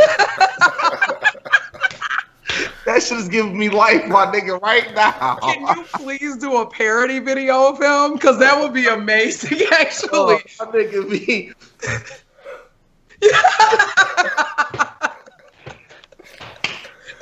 Oh God! Yeah, you got to do a whole LT video, the whole thing. Yes. The pose, everything. Wait, somebody said doing his genuine impression. Oh, my nigga be done. In my room, in no jeans. Like nigga, what are you doing? Maybe it's a California thing. I think that's what it is. So it gotta be some pretty boy Cali shit, cause niggas, niggas in the D don't do all that. Nigga, that's in Detroit, nigga. It's ugly. Don't make me go throw the yays on, nigga. That's some Detroit shit, nigga. Whole ass nigga. But that nigga there, boy, that nigga be, hold on. Oh God.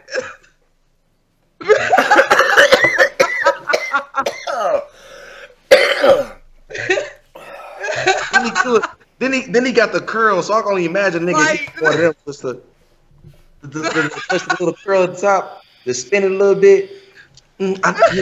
We shouldn't have been beefing.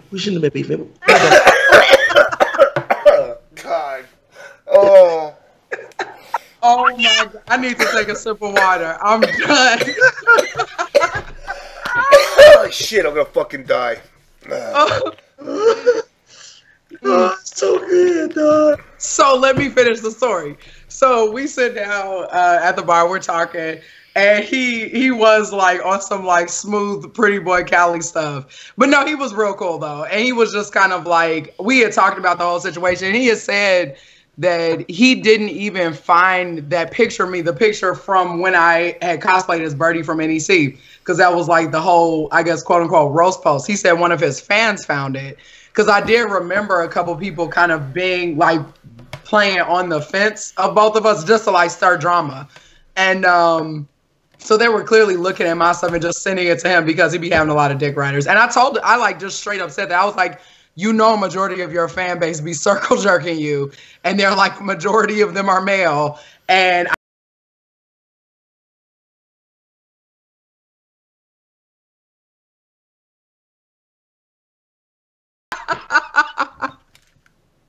I cannot. I'm about to turn your camera off. I cannot.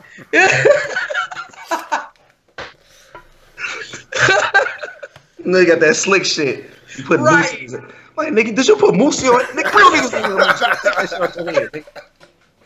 like we're sitting at the bar. Where did this moose come from? Where the goddamn Murray wave grease at, nigga?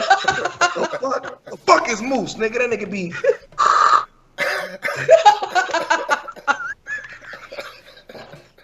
He's like Guile. When Guile pulls out the comb. That nigga be.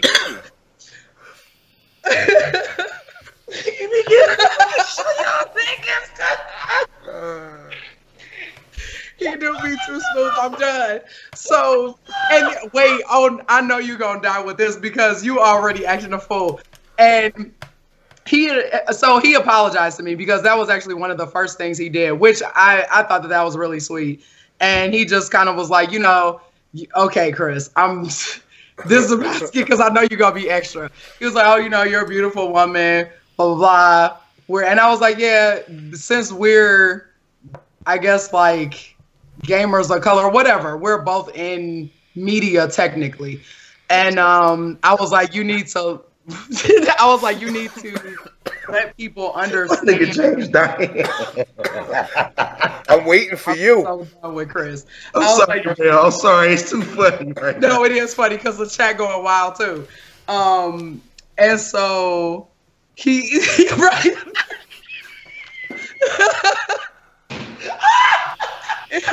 And I told him, I was like, you need to let people know you separate from the show. You know, the whole act, and not just be like, just be regular, you know, because, and I, you in this Greece. We are never going to get through this segment. Like, nigga, is that a wig? No, nigga, take that shit out your goddamn head. Fuck is that, nigga? You said, where did this moose come from? The fuck? Oh, God. Like, see no shit like that. But anyway, no, yeah, he was real nice. He was just down to earth. And he was saying, he was like, yeah, you know, I definitely, you know, think that it's good that we could squash it, because he said he could never really travel like that. And, but, you know, that this was just kind of a break for him or whatever.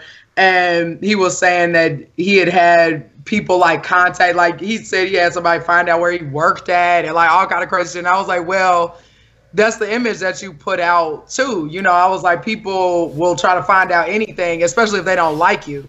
I was like, I didn't do it, but I wouldn't be surprised if people, when they're fans of someone or something, they become fanatical. Yeah. Sometimes. And you just kind of have to tell them, you know, get a hold of them and be like, reel everybody in and be like, look, this is an internet thing. This isn't like who I am in real life. And I was telling him, you know, sometimes you do have to make that separation, especially if you don't want them to know anything about your personal life. That nigga say he want to be an actor, so I don't know if he be acting that retarded sometimes, or I don't know. But this shit here, this. Right, you said. Well, he said that the video stuff is all just a persona, so it's just you know. So he seemed genuine, and I was like, oh, we should take a picture or whatever. And he was like, oh no, he was like, absolutely, and you could do your impression.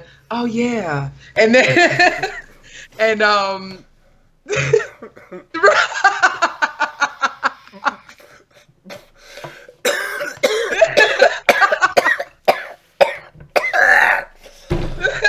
Oh shit. What up, Katana Prime? Dog, I'm gonna die, dog.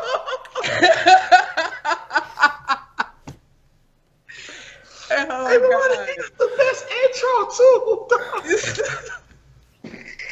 So what is the one signify with the low? I don't know. I actually never asked him anything about that. Cause I gotta know what is low. Well, it's your hand coming down low. Low. This is another tidbit though. That shit retarded. No, nigga, you gotta change that. He gotta change that part. The little tier. The little tier, like tier. I like that. I like the tier thing. And the God thing too, I like too. That's good. But this shit, like you doing pulling the escrow that everybody. No, nigga, take that shit out. Take that. Can you feel it? No, take that shit out, nigga. I'll be sure featuring LTG. He does me on some like 90s R&B look. Yeah. That nigga be everybody at. Can you? No, nigga, take that shit out. No, nigga, don't do this. He might start doing the R&B shit. He might as well do the little drill here. Tell me. That's what. He might as well do that then, nigga. He might as well do because this right here. No, nigga, take that shit out, nigga. Everything else comes. Oh my god. You might. A nigga doing this. Oh god. So, yeah, I was telling him about, I was like, yeah, you know, you should travel more because I know that people said you usually only go to Evo and obviously California events. But I was telling him, I was like, a lot of people harshly judge you because they don't know you. And if you do want more people to just know you, then travel. And so he said he was going to come to Combo Breaker. Really? Nice. It gives me a reason to come to Combo Breaker. Yeah. Uncle Cass can sing. I ain't know I could sing like that. Yeah. You over here being a whole fool. Body to stay. Red Line said, You got that. Right now, you got that Eddie Murphy party all the time face going on though. I know. Redline said LTG is the DLC member for Drew Hill. Yeah, I'm so done with y'all. Y'all have. It took me 20 minutes to get through this story that was like 10 minutes long. Take me right here. Ooh. I'm looking at this. So now. Maybe that's what we should gift him when he comes to Combo Breaker. We should get him like Moose, yes, and like a muscle shirt. and we can have Chris work on the new routine for the low tier. You gotta come up with something new for him though to replace the one. And once again, don't take this as us trying to roast a nigga. Yeah, we're really not. It's just that's my nigga. LTG, my nigga. We done had a couple conversations. Shit, we done thought about doing something together, but that nigga just funny, man. No, he is funny. He is funny because it like when I was just talking because I had actually this was something else that I mentioned to him. Matter of fact, me and him gonna have an R&B album, all the 80s songs. Oh my god. And I'm gonna grow my hair out and get the little Jerry curls like my nigga. I'm done with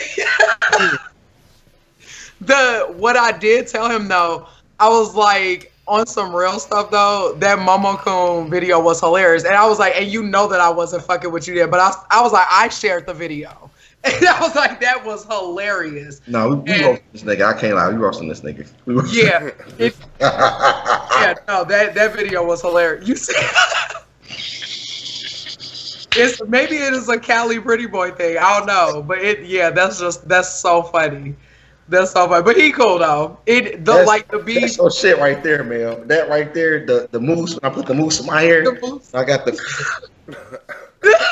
he makes the sound of the moose. He makes the sound of the moose coming out of the fucking can and shit. He's like. Oh my god. Oh man. Oh my god. So, all right, getting off a low tier. So, overall, final round sounds like it went well. I didn't hear any complaints from people, really. Yeah, me either. You know, so I mean, because I know Larry's had a couple of hiccups in the road here and there. Did you get a chance to touch Soul Calibur? No, I didn't actually. I didn't because I didn't even volunteer. Like I really just went to have a vacation and kick it with my homies. And but yeah, no, I didn't get to try it. I wanted to. I heard. I'm sure probably John Nitty played it because Nitty was obviously there because he lived down there. Yeah, he's down there now. So yes, I didn't get a chance to touch it, but man. Yes. What's my name? Low tier Chris. Low tier Caps. Low tier Caps. There's no beat. But look, I ain't trying to cut you off right now. You know.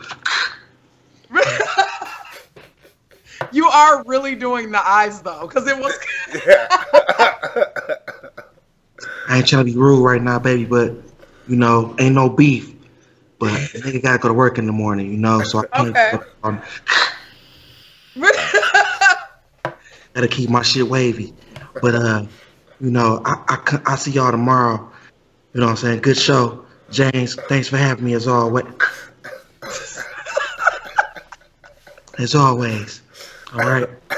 Peace out to the stream. You're gonna leave us with your low tier pose out, or oh right, yeah, you have to do. You can't just walk out like that. You need low tier caps. Low tier caps. I'm low tier fat. Oh, you talking about the? Hold on, you talking about the?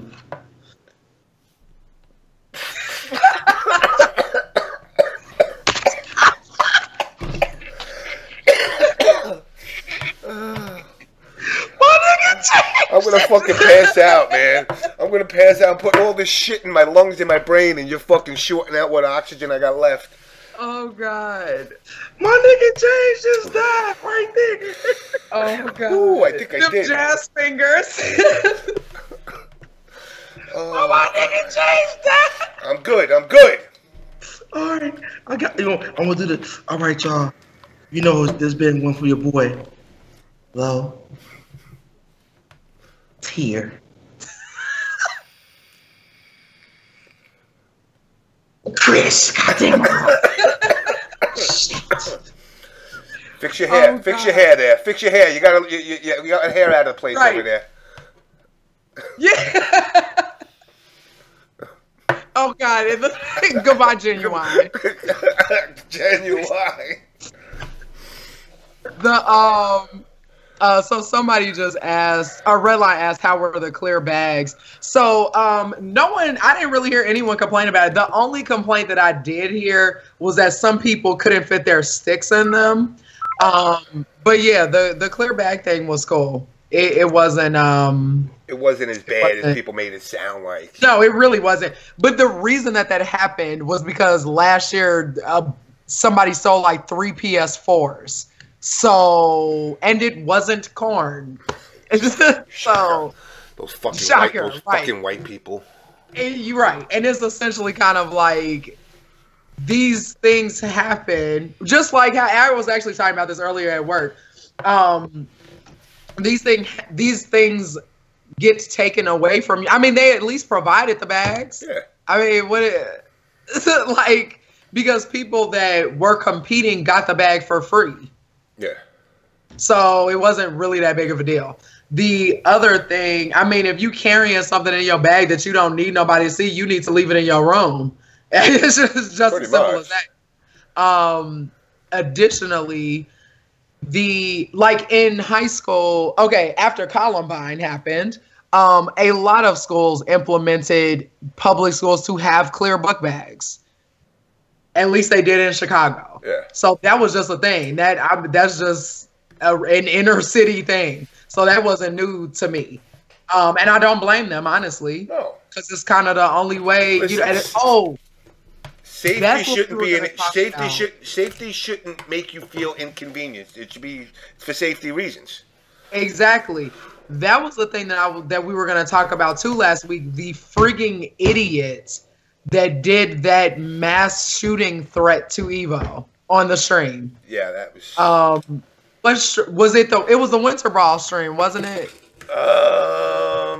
What stream was that? I forgot what stream. I don't think it was Winter Brawl. I thought it was something else. It was something. Somebody posted it in OBS last week. Let's see. Oh, bye, Mariano. See you later, Mariano. Us. Let me see. Yeah, it was in OBS. Let's see. So how was your week, James? You know, I'm still going through my little menopause. That's what I call it now. Okay. But I'm just trying to stay as active. You know, like I said, I'm going to the gym twice a day now. And just trying to stay busy. Which is exciting. Which, you know, like I said, I'm booking, you know, my thing right now. I haven't taken a real vacation in a long fucking time. Even if it's just for a couple of days. I mean, I don't know. I'm changing my mind. I might just go to Israel. Yeah. Instead, I was gonna do Jordan and Egypt as well. But that's a lot of time. That's a lot of time. I really don't want to take off. I just want to take and I'm not like one of those that like got to go see everything. I got to see a couple of things. So I mean, for me, like 3-4 days in a country, that's enough. So I'm thinking of just to go there for like a week. At most. WLA Jackie Kennedy said, Moxie, ew, did you go to public school? Burps all day, LOL. No, I didn't go to. I went to Catholic high school. I didn't go to public high school at all. There was a public high school down the street from my school, so we would see them with clear book bags. We didn't have clear book bags, but I would just see them like on the bus and the train and stuff. Yeah, me. Okay, I kind of go ahead. So, Mr. Wizard said on Twitter, this was March 10th, so literally last week. We are aware of the threat that was made against Evo 2018. We have contacted the FBI and Twitch regarding this matter. We take this very seriously, and they will be punished to the full extent of the law. Then I was tagged in it by OBS Nightmare because that was how I saw it. And I mean, I do follow Mr. Wizard on Twitter, but I don't always check my Twitter, like seriously. And let's see, somebody had posted the actual screenshot of the threat. It was on, what stream was this? I guess nobody remembers. Game Informer. Oh, Game Informer even wrote an article about it. Wow. They all did, yeah. It's like, what is the issue? And I don't know if they tracked down who did it. Hold on, give me 1 second. Oh, okay, here we go. Young Mushu, but they don't mention. Yeah, if they and know who it is. If it's a hiding name or something. Oh. It was earlier today on Young Mushu's Twitch channel by user Quack Quack Honks during the stream, and I'm pretty sure he literally says something like, oh wait, actually it was written on the comment. He said, mass shooting at Evo, see you there. That was what he said in the chat. It's like, I get that you're like edgy and on the internet and you think that it's funny to say that kind of shit. It's not okay though. No. Because number one, because of the climate of our country right now, and that a lot of people have been dying heavily from mass shootings and bombings and all of that. That's real. Yep. And it's not funny because you think it's funny to say crass shit on the internet about stuff that that children are dying from. Yep. I mean, Sandy Hook is a very good example of that, where children, kindergartners, were murdered from somebody mass shooting. That's not okay. None of that is okay.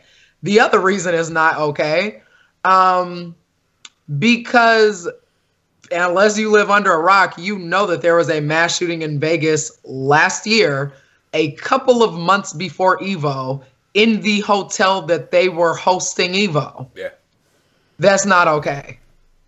And then it's like you all want it to be, again, it goes back to the whole, like, you want it to be eSports and you want it to do, whatever. And people think that stuff is no holds barred and anything goes. It doesn't, though. Not in a situation where it's like these things are very real and they are actually happening right now. In gamers' mentality, and again, this is where what gets me all twisted, whether it's going back to what we were saying earlier with Richard Lewis and him getting fucked with, it's like, listen, nowhere did I say I'm going to go do something fucking stupid like that, nor do I ever make that kind of threat. It's, even for people I do not like, genuinely hate, I don't wish that upon them. Exactly. And people need to know, swatting, not cool. Making threats to shoot places up, not cool. I don't like Mr. Wizard at all. Right. But I don't want to see the guy hurt. I don't want to see his, shit like that happen. And that's, to anybody. Look, I hate Keats. I hate fucking the fucking Muppet. The Muppet. The Muppet. What the fuck's his name? The The one with the hat, Ski Sonic? Ski Sonic. Yeah. But I don't want to see, I don't ever want to read something, God forbid, that fucked up happened to them. Even them. You know? No, I agree with that. I totally agree. I mean, even like, for example, when me and LTG, since that was such a huge beef that people knew about, because I genuinely did not like him. Yeah. And that everyone knew that.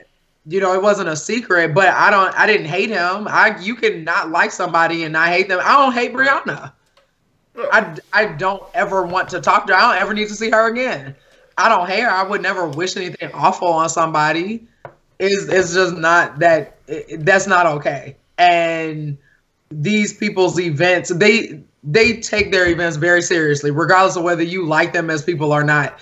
They take their events very seriously, and they spend lots of time doing these events, and to, you know, make these kinds of like jokes. There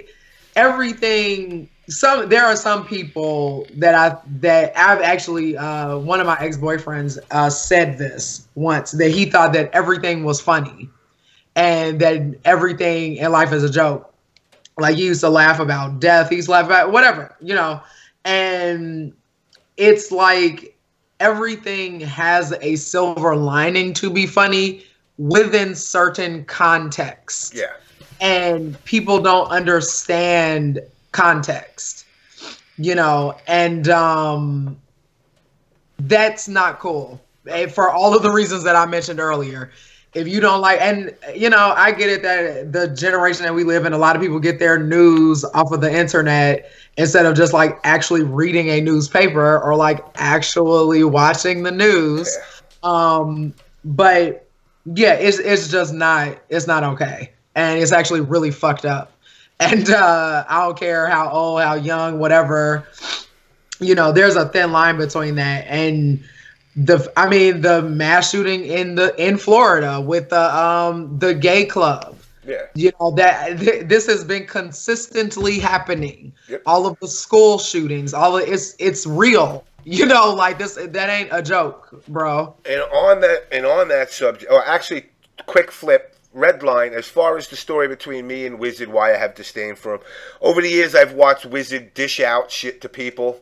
But then when they dish it back, all of a sudden it became, oh, it's a homophobic message, like with Chris G or CD Jr. And we had done a video, what's the word I'm looking for? It wasn't, it was a skit, a video. We had a guy that used to come on, Homeboy Tyson, and he did a video which was him and Keats getting into some booty knocking. And all of a sudden it labeled me homophobic. Yeah. And it was done.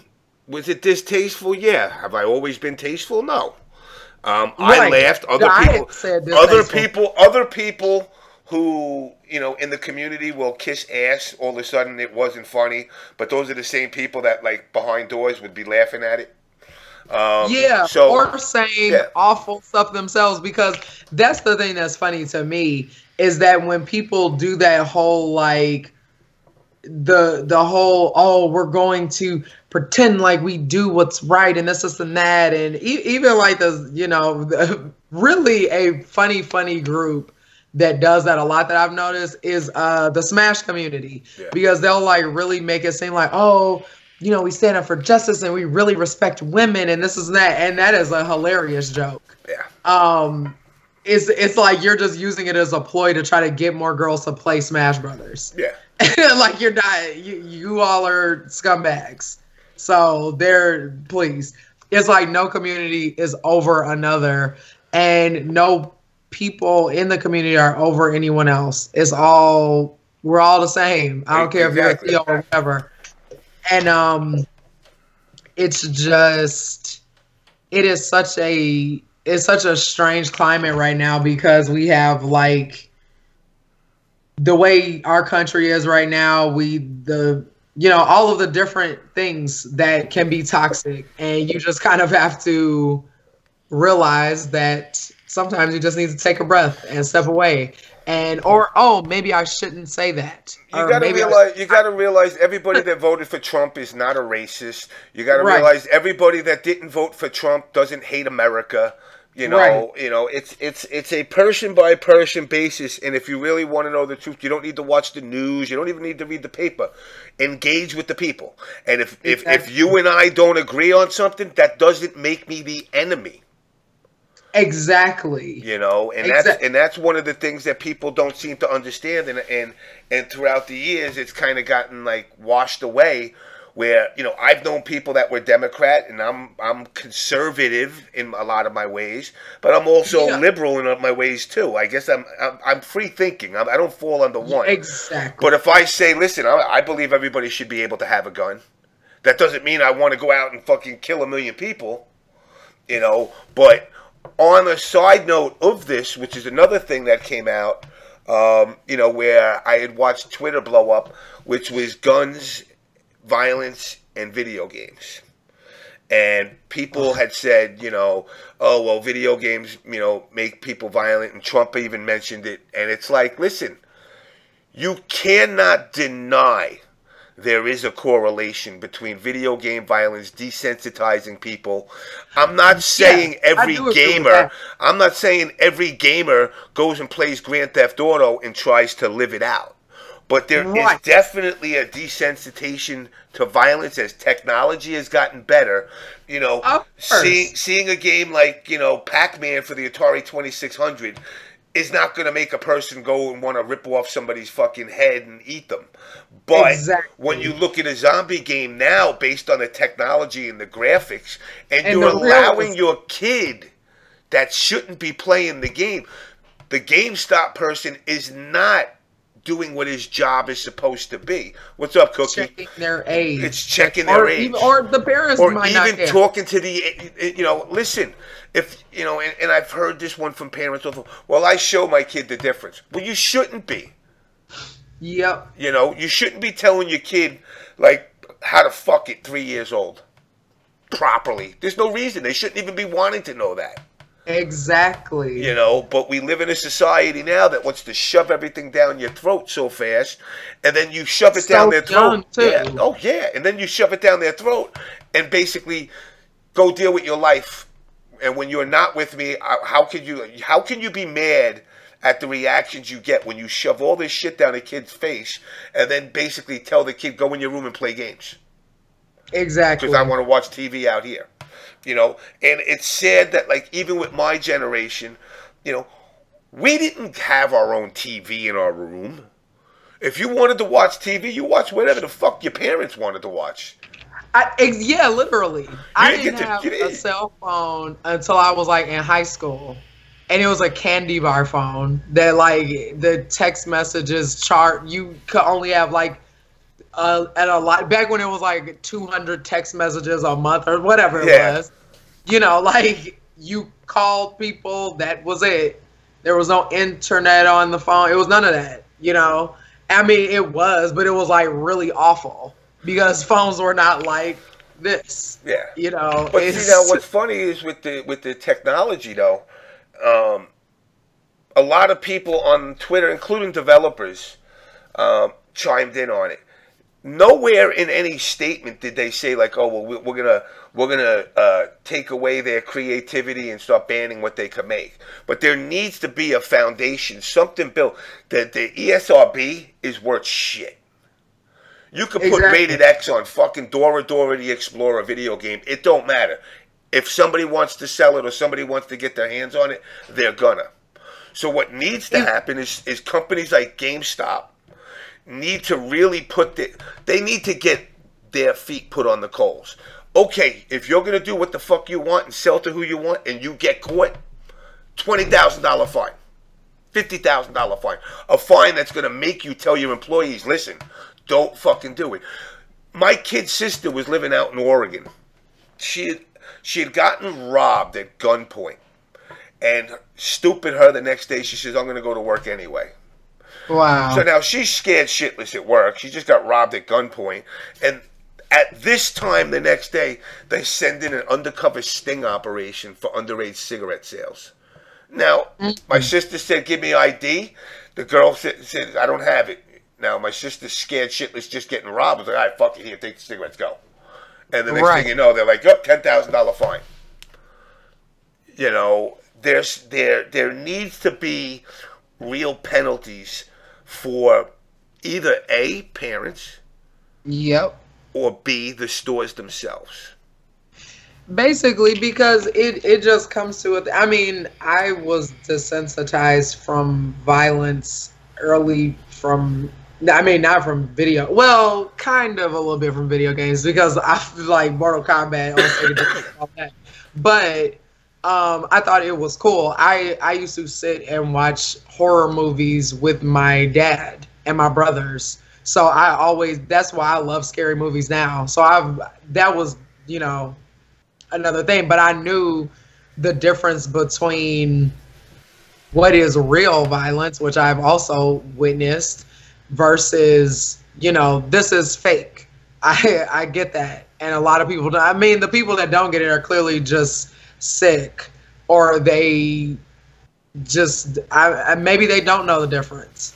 But mental illness is a thing, and we always come back to that too. Mental illness is a issue for some people, and some people do need help, you know. And it's a thing of it getting regulated, and you know, kids don't need to be playing some of these.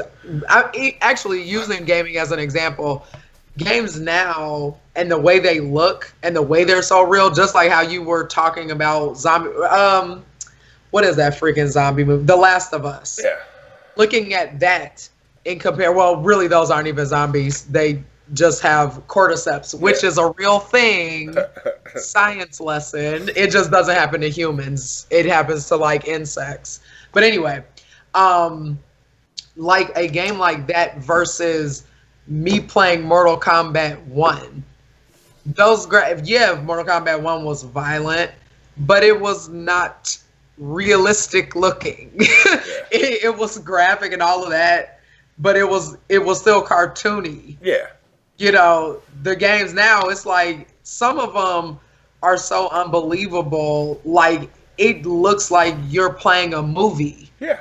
Like even, especially some of those army games, like phenomenal graphics, but then that comes at a cost too. It's like, well, can you tell the difference? But see, now my thing is this: if a parent isn't going to watch what his kid plays, then why stop him from going to rent a porno or downloading porn?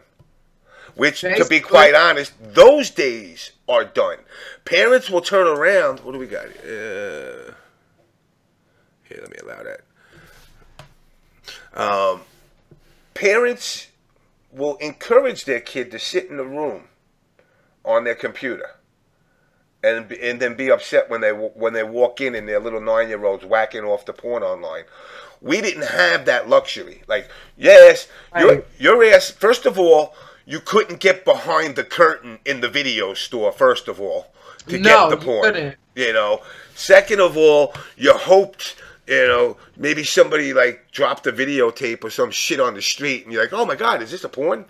But it wasn't as readily accessible as this stuff is now. And friendship fatality stopped me from being a murderer. You know, but it's like the friendship.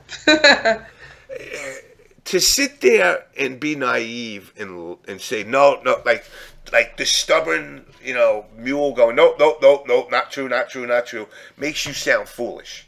Right. Rather than just saying, look, there are people that play games that are very strongly influenced.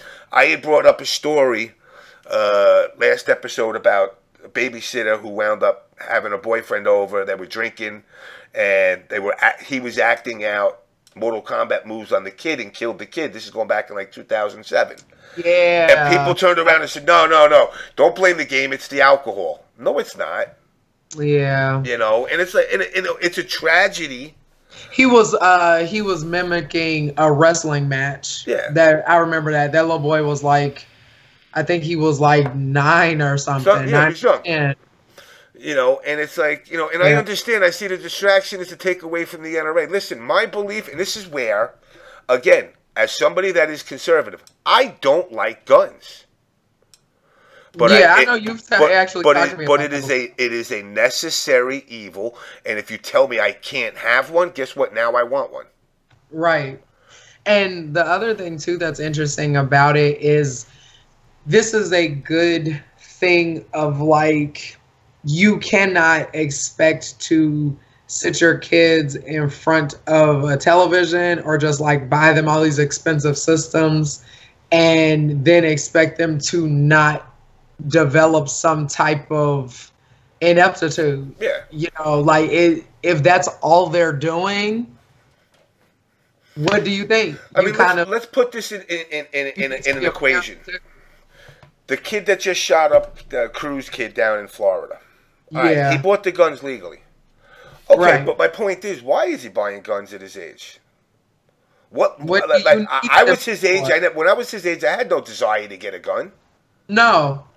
You know, there was no reason. In fact, when I was younger, I shot a fucking squirrel with a BB gun and cried for a month. Of course, stupidly, I shot him in the eye. I made him blind. And I was like, oh my God, this is where I get fucked up, though. So I got him all blind, and now I should have just been like, walk away and like, you know, let him get little fucking one-eyed squirrel revenge on me someday. But no, my stupid ass, like, well, I don't want him to suffer, so I took a brick to his head. So I kind of ended it after that. Well, yeah, I mean, you did at least put him out of his misery. You know, but, and I think that's the last time I ever, I mean, besides going to a carnival and like shooting the little star, shoot the star out thing that they always got, you know, that was probably the last time I ever touched one. Right. Never shot a bullet gun. You know what that reminds me of, what you just described? Have you ever seen the movie The Long Kiss Goodnight? No. With Gina Davis and Samuel L. Jackson? It is like legit one of my favorite movies. It, like how everyone says that Die Hard is like a Christmas movie, this movie is like a Christmas movie. So anyway, Gina Davis, just a very quick synopsis. Gina Davis is like, she has amnesia, and she doesn't remember that she used to be an assassin. And it's so cool. It's from like 1994 or something. Anyway, you should watch it sometime. It's great. But there's a scene where she's like driving and she hits this deer and she doesn't see the deer, and like the antlers go through the window shield, and she like goes off the road and she hits a tree and flies out of the windshield and like lands in this snow. And so she gets up and like because this is the point where she kind of starts to remember like from her past, because she's like a suburban house mom and their housewife, and you know, she has like this simple life. And so then she goes and she finds the deer, and the deer is kind of like obviously had gone through the windshield, so he's just kind of like sitting there and suffering, and she looks at it and feels bad, but then she like grabs his antlers and snaps his neck to just put him out of his misery. Because that, I mean, honestly, that is the most humane thing that you can do. You know, it's funny. Because I've put this out there before. I go and I feed a bunch of deer on the island in Red Fox, and I got a 3-legged deer that I feed consistently, and he's got 4 legs, but it looks like he got hit by a car, and like his right front is like pointing to the sky while the rest of him is walking, and it's just like he learned to adapt on 3 legs. Yep. He walks around, you know. But when I shot the squirrel, I couldn't. So getting back to the point of the guns, listen, I don't care about what gun there's no need to get these super duper millions of bullet fucking guns. You know, now people say, oh, they're there for killing. Yes and no. Yes and no. Some people collect them just to collect them. I know people that collect guns that never actually shoot 99% of them. They just like to have them, which I don't know why and what people, you know. I used to collect baseball cards.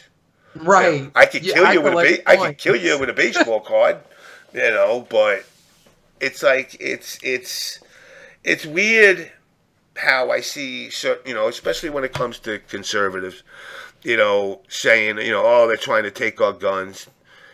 And I'm like, nobody's trying to take your guns. They're just saying, like, look, let's be fucking smart. these shootings, now when I was a kid, even high school, going back to high school, we never had shootings. Yeah. The Columbine happened when I was in Columbine was the first one that put gun shootings on the map. Yeah, it was. It was. Now, there's been shootings throughout history in America like that. Right. But one every 10 years. It wasn't, I mean, it's like now, it's like every other day. They just had a shooting in Maryland. Like yesterday or today. Yeah, I heard about it when I was at final round. It's like just becoming such a regular thing, and no one seems to understand it. No one seems to want to get to the base of like why it's happening, and it just kind of. I mean, people that have real mental issues need to be regulated, and they need to be checked. Mental illness is a for real thing, and it gets looked over as like, oh well, that person's just sad or what. It doesn't go away. Like people that have like real mental problems, it doesn't just go away. People that are schizophrenic, people that are bipolar, people that are whatever, and I'm not saying that these are the only people that do these mass shootings. No. But I mean, you need to be kind of sick to want to do that.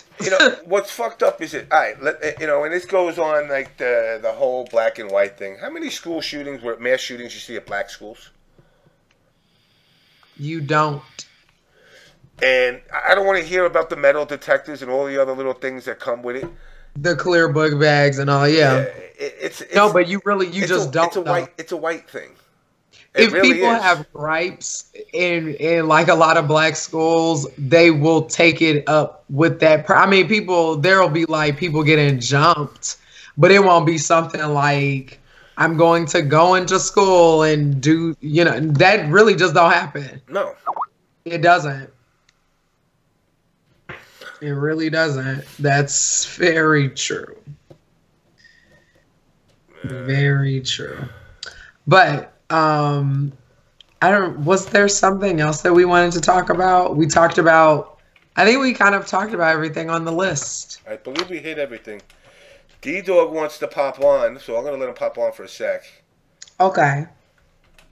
And then after he's done, I'm going to go to sleep. As I am too. Yeah, because I'm pretty sure I have to work at 9:30. Yeah, I got to work. I got to go to the gym at 4. Oh, man. That's my new thing, man. I know. I'm a healthy guy. Someday I'm going to be fucking low, white, God. Yes. Wait. Okay. So, did you see the picture that I posted of like the conversation about how fresh K-Brad's hair was? Yeah, I saw that. I didn't see him at the event though. Huh? I didn't see any pics of him at the event.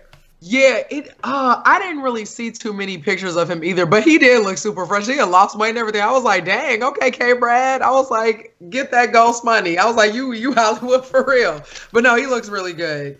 And then my friend was talking about Shin Blanca's all-white suit and how he looked like Shin Pastor Blanca. He looked like a fucking artist from Boys the Men. Like, okay. So my one friend had just replied to it because he was like, I need to see this outfit. And so I sent him a picture of the outfit and he was like, oh my God, why does he look like R. Kelly West? And he just stepped fresh out of heaven. He did though.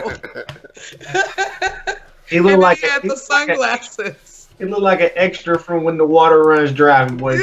I was like, man, why? Why are you coming there all white? I'm like, all white. I saw the pictures. I'm like, He never got it dirty though, and he never spilled nothing on it. He was fresh that whole day. I was like, man, he pulled it off. Yeah, that wouldn't have lasted but 5 minutes with me, man. I would have had shit all over it. I would have spilled the drink on it. Be like the drunk-looking Colonel Sanders walking around down there. Nah, the reason why I came on here because I saw y'all was talking about guns and shit, and wanted to give my opinion on it. As you know, that shooting that was last week, over the weekend or whatnot.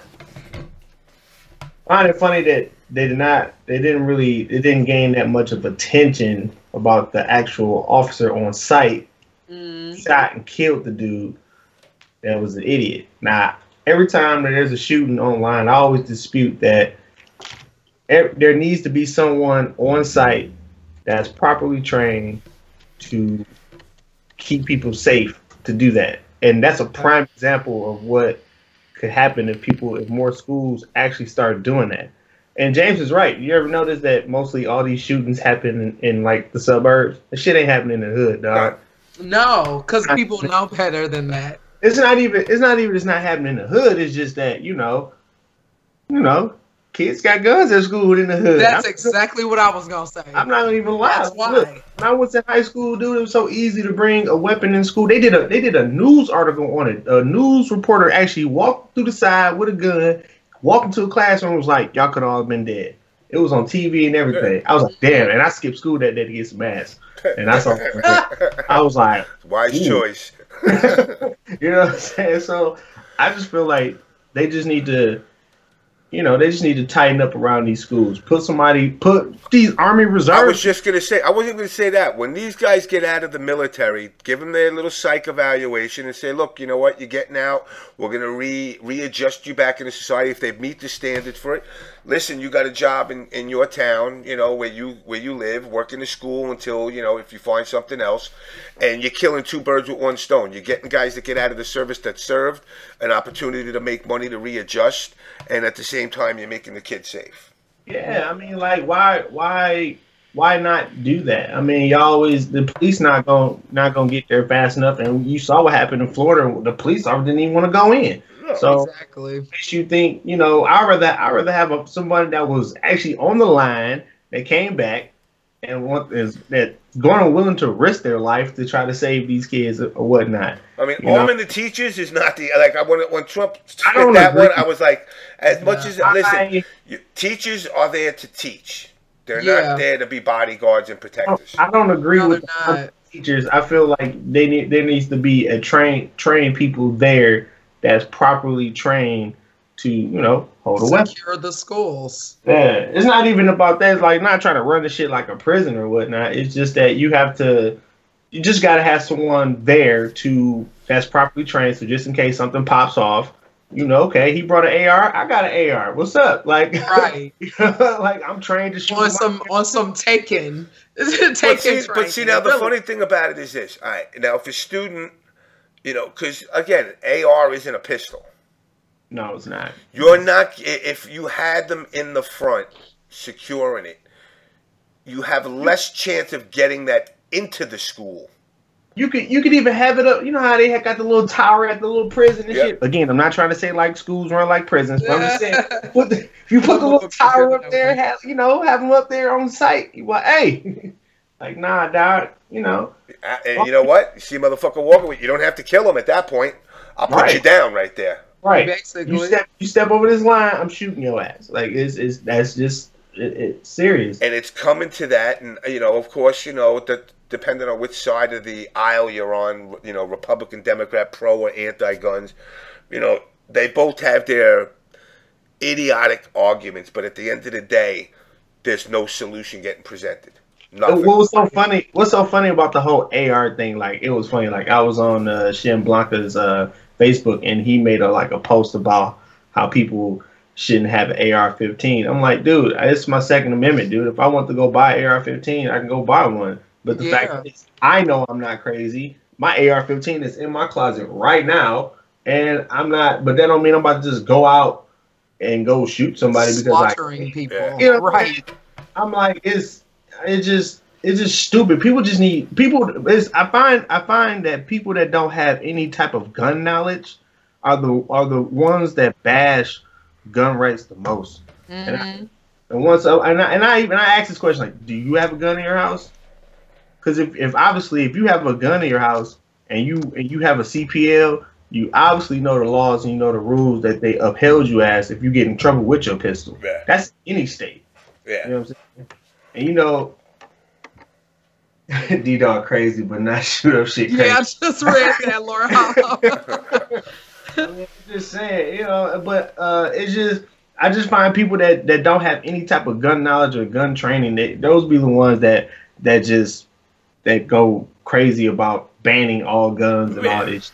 I'm like, and I just think it's just stupid. Go get you some gun training, and once you have gun training, you know the laws. Because I ain't gonna lie, I was like, I'm about to go get my CPL. Anybody run up on me, I'm shooting them.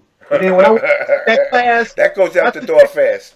I went to that class and like, yeah, you do that, you go to jail for this, you can go to jail for that. You gotta have a legal reason to shoot somebody. You gotta have probable cause. Like if it's a fight and I can't only resort to my gun, I gotta have a reason that if I had a choice to escape, I had to escape first before I shoot somebody. Mm-hmm. You know what I'm saying? So it's rules to the shit. You know what I'm saying? Once you take these classes, they tell you come out of class like, damn, well, all right.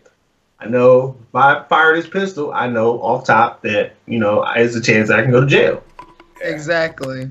And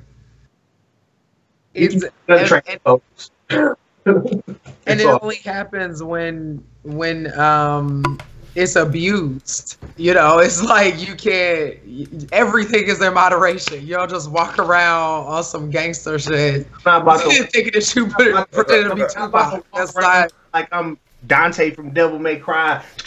You know, right? I mean, it's just stupid how people just think about guns.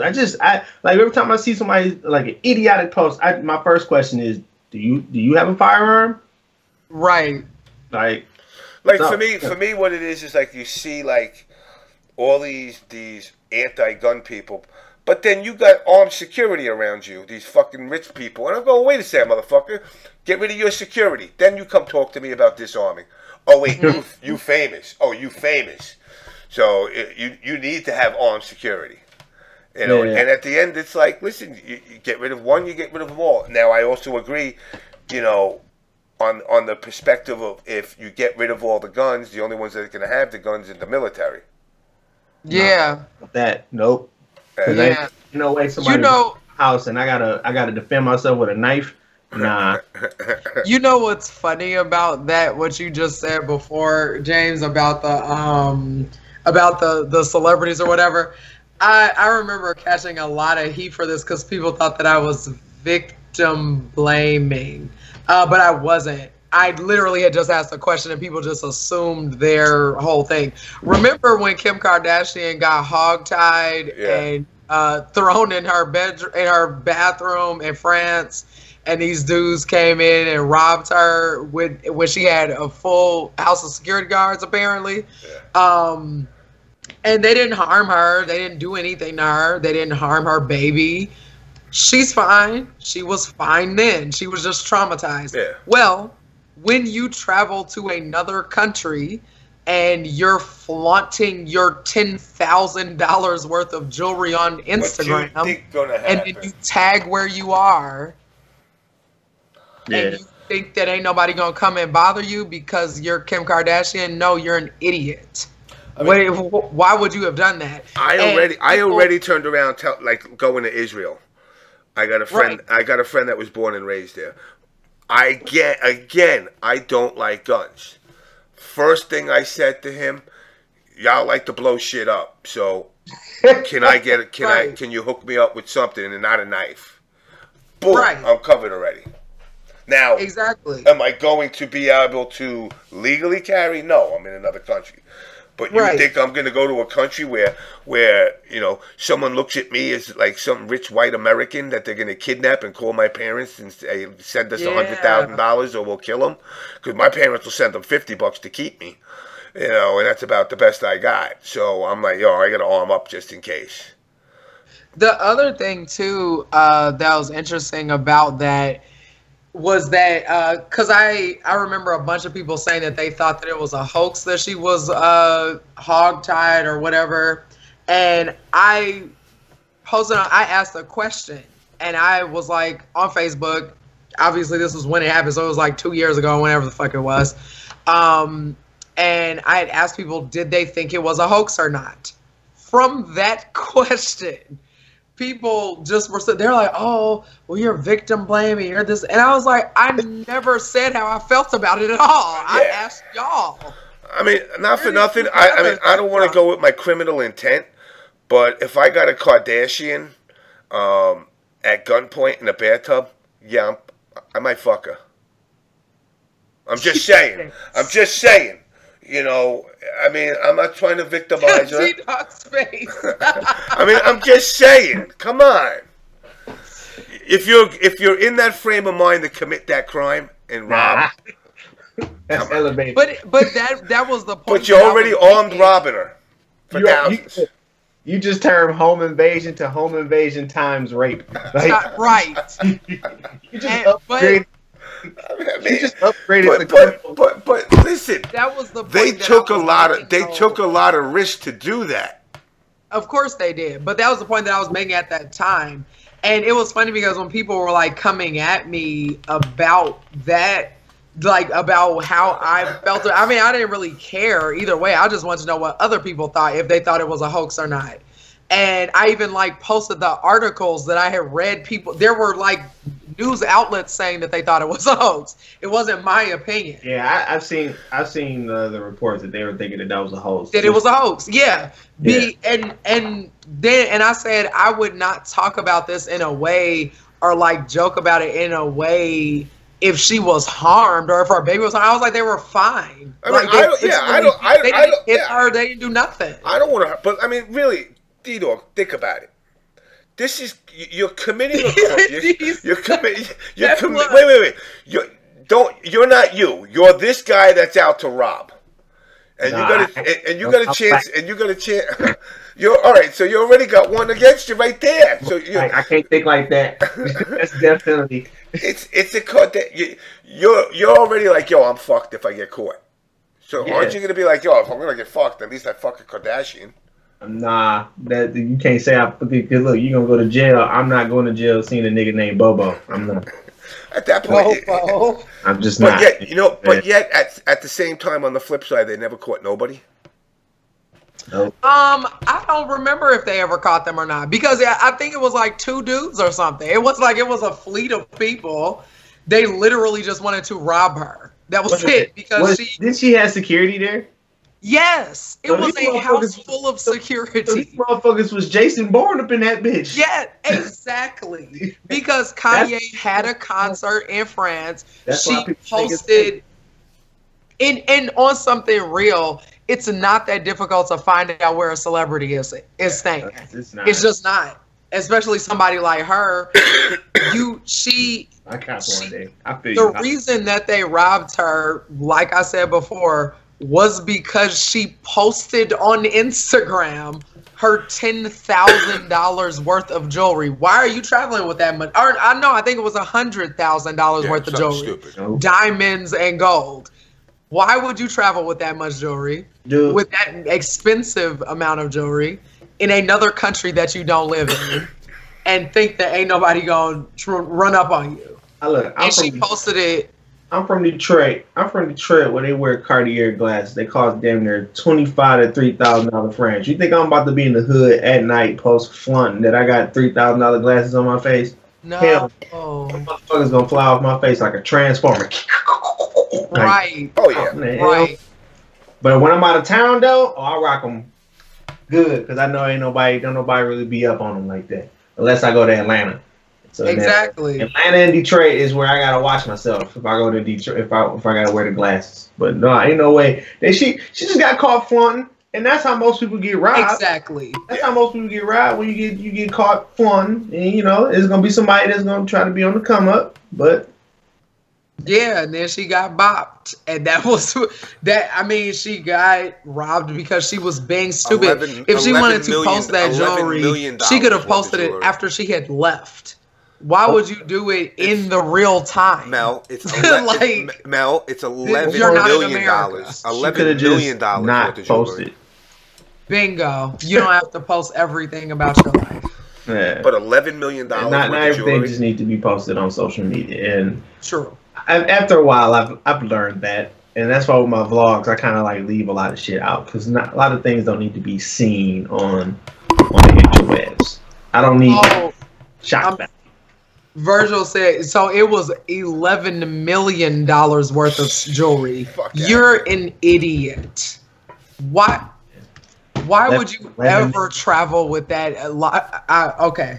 Nah, yeah, I'm not walking around $11 million worth of jewelry. Anything. You're not that untouchable. The real question is, was that shit insured though? Yeah. Probably, because it's her. So then she didn't really take a loss here. She gonna get that money back. Exactly, and that was my point at that time. But people started, and that's why people think that it was a hoax. Because bitch, you know that shit was insured. You about to get 11 mil plus. Yep.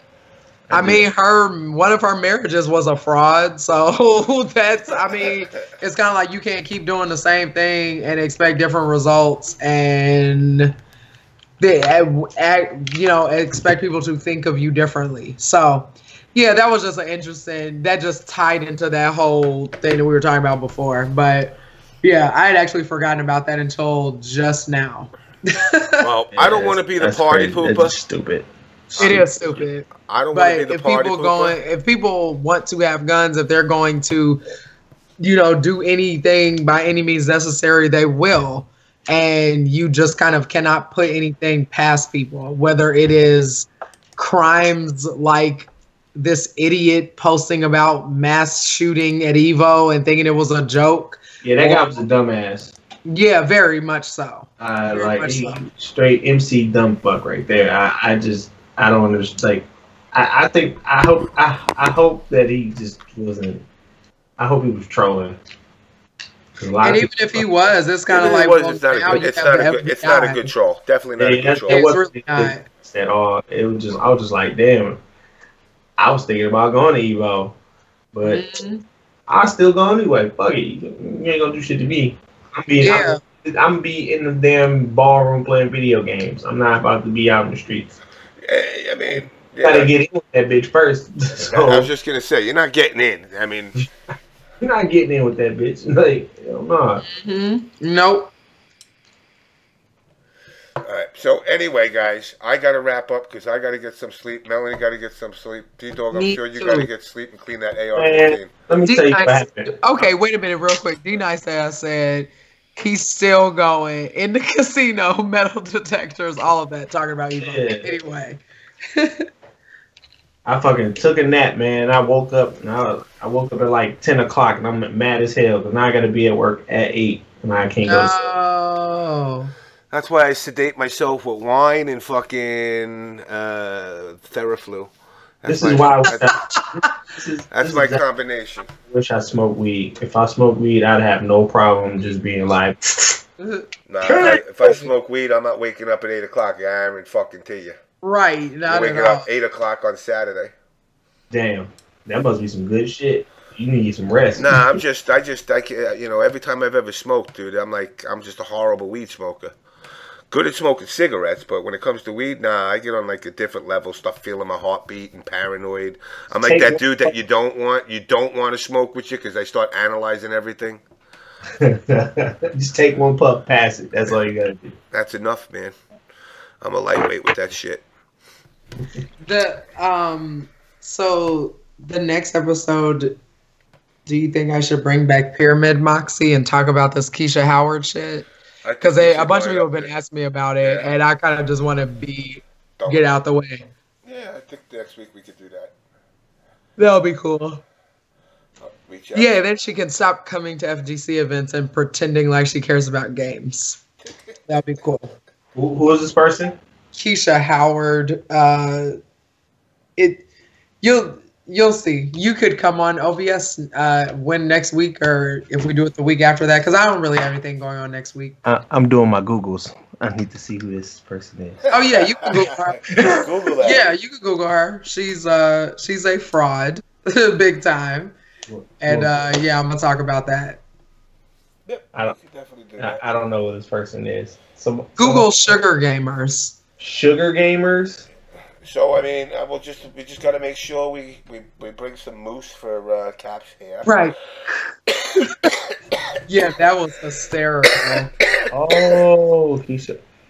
Oh, wait a minute. I seen her. Yeah, you seen her. Yeah, she's a That fraud. Frosties. Huh? She was at Frosty Frostings. Yeah, she avoided me though. I never saw her. She Yeah, made no, sure she that I didn't see her. She does like media for this person. Like she had a camera and everything. Okay, yeah, all right. We're not gonna get into this. Yep. Yeah, I've seen her. What'd she do? Exactly. What does she do? Find out on the next episode of On Blast Show. Exactly. But I can tell y'all this. Y'all homie Triforce was in love with her for over a year. And we can talk about that too. And she used the probably served for the banana boat. If y'all remember that. Yeah, Keisha a fraud. But yeah, we'll talk about that. So I'm about to go ahead and add her as a friend real quick. She might not add you because you're a guy, unless you have money. Tell her you got a lot of she money. can seduce you. Nah, Tell her you just picked up $11 million when you were in France. She reached the maximum of 5,000 friends limit and can't receive any more friends. Oh, Hilarious! I'm gonna send her a message like, "Abby, bitch." Right? Yeah, you should. You should. You should be like, "Hi, I'm friends with Melanie." See what and she I get blocked because I don't know what you about to say about her next just week. be like, yo, I was on Facebook and it suggested me friend you. So I'm taking its suggestion. I'm about to say Triforce wanted me to add you. The Triforce misses you. Like, I right. think he still talks to her though. So hashtag banana boat. right. I mean, she might know what that banana boat is like. And we'll find out. She probably like the Safari special. I mean, hey. Oh my God. I can't wait. That's gonna be a really funny episode. All right, so let's wrap this up so I can get this uploaded tonight, and then we can start prepping for our next fun-filled adventure. And we got some time, but we're not like behind the 8 ball. We caught up a lot. So if you don't like Richard Lewis, that's up to you. But again, don't judge people based off of what you hear. You get to know the person instead of just letting the group mentality of people who are too broke to take care of their own pets. I'm an asshole. Why? I'm just him. There's nothing wrong with being an asshole. No, I'm the same. I'm the same online as I am in person, and Melanie will take that. Nothing wrong with that. No, that's very true. That's very true.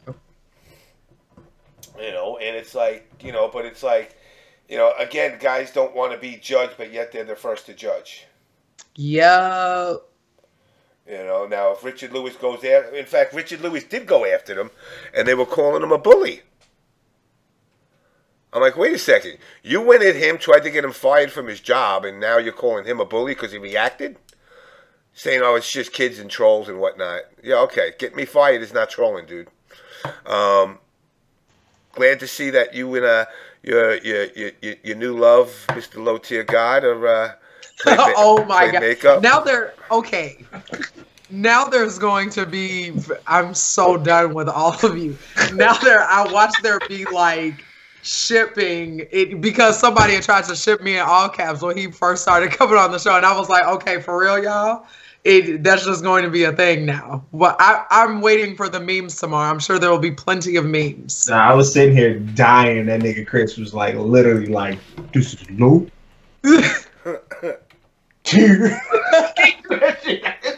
No, it was super accurate though.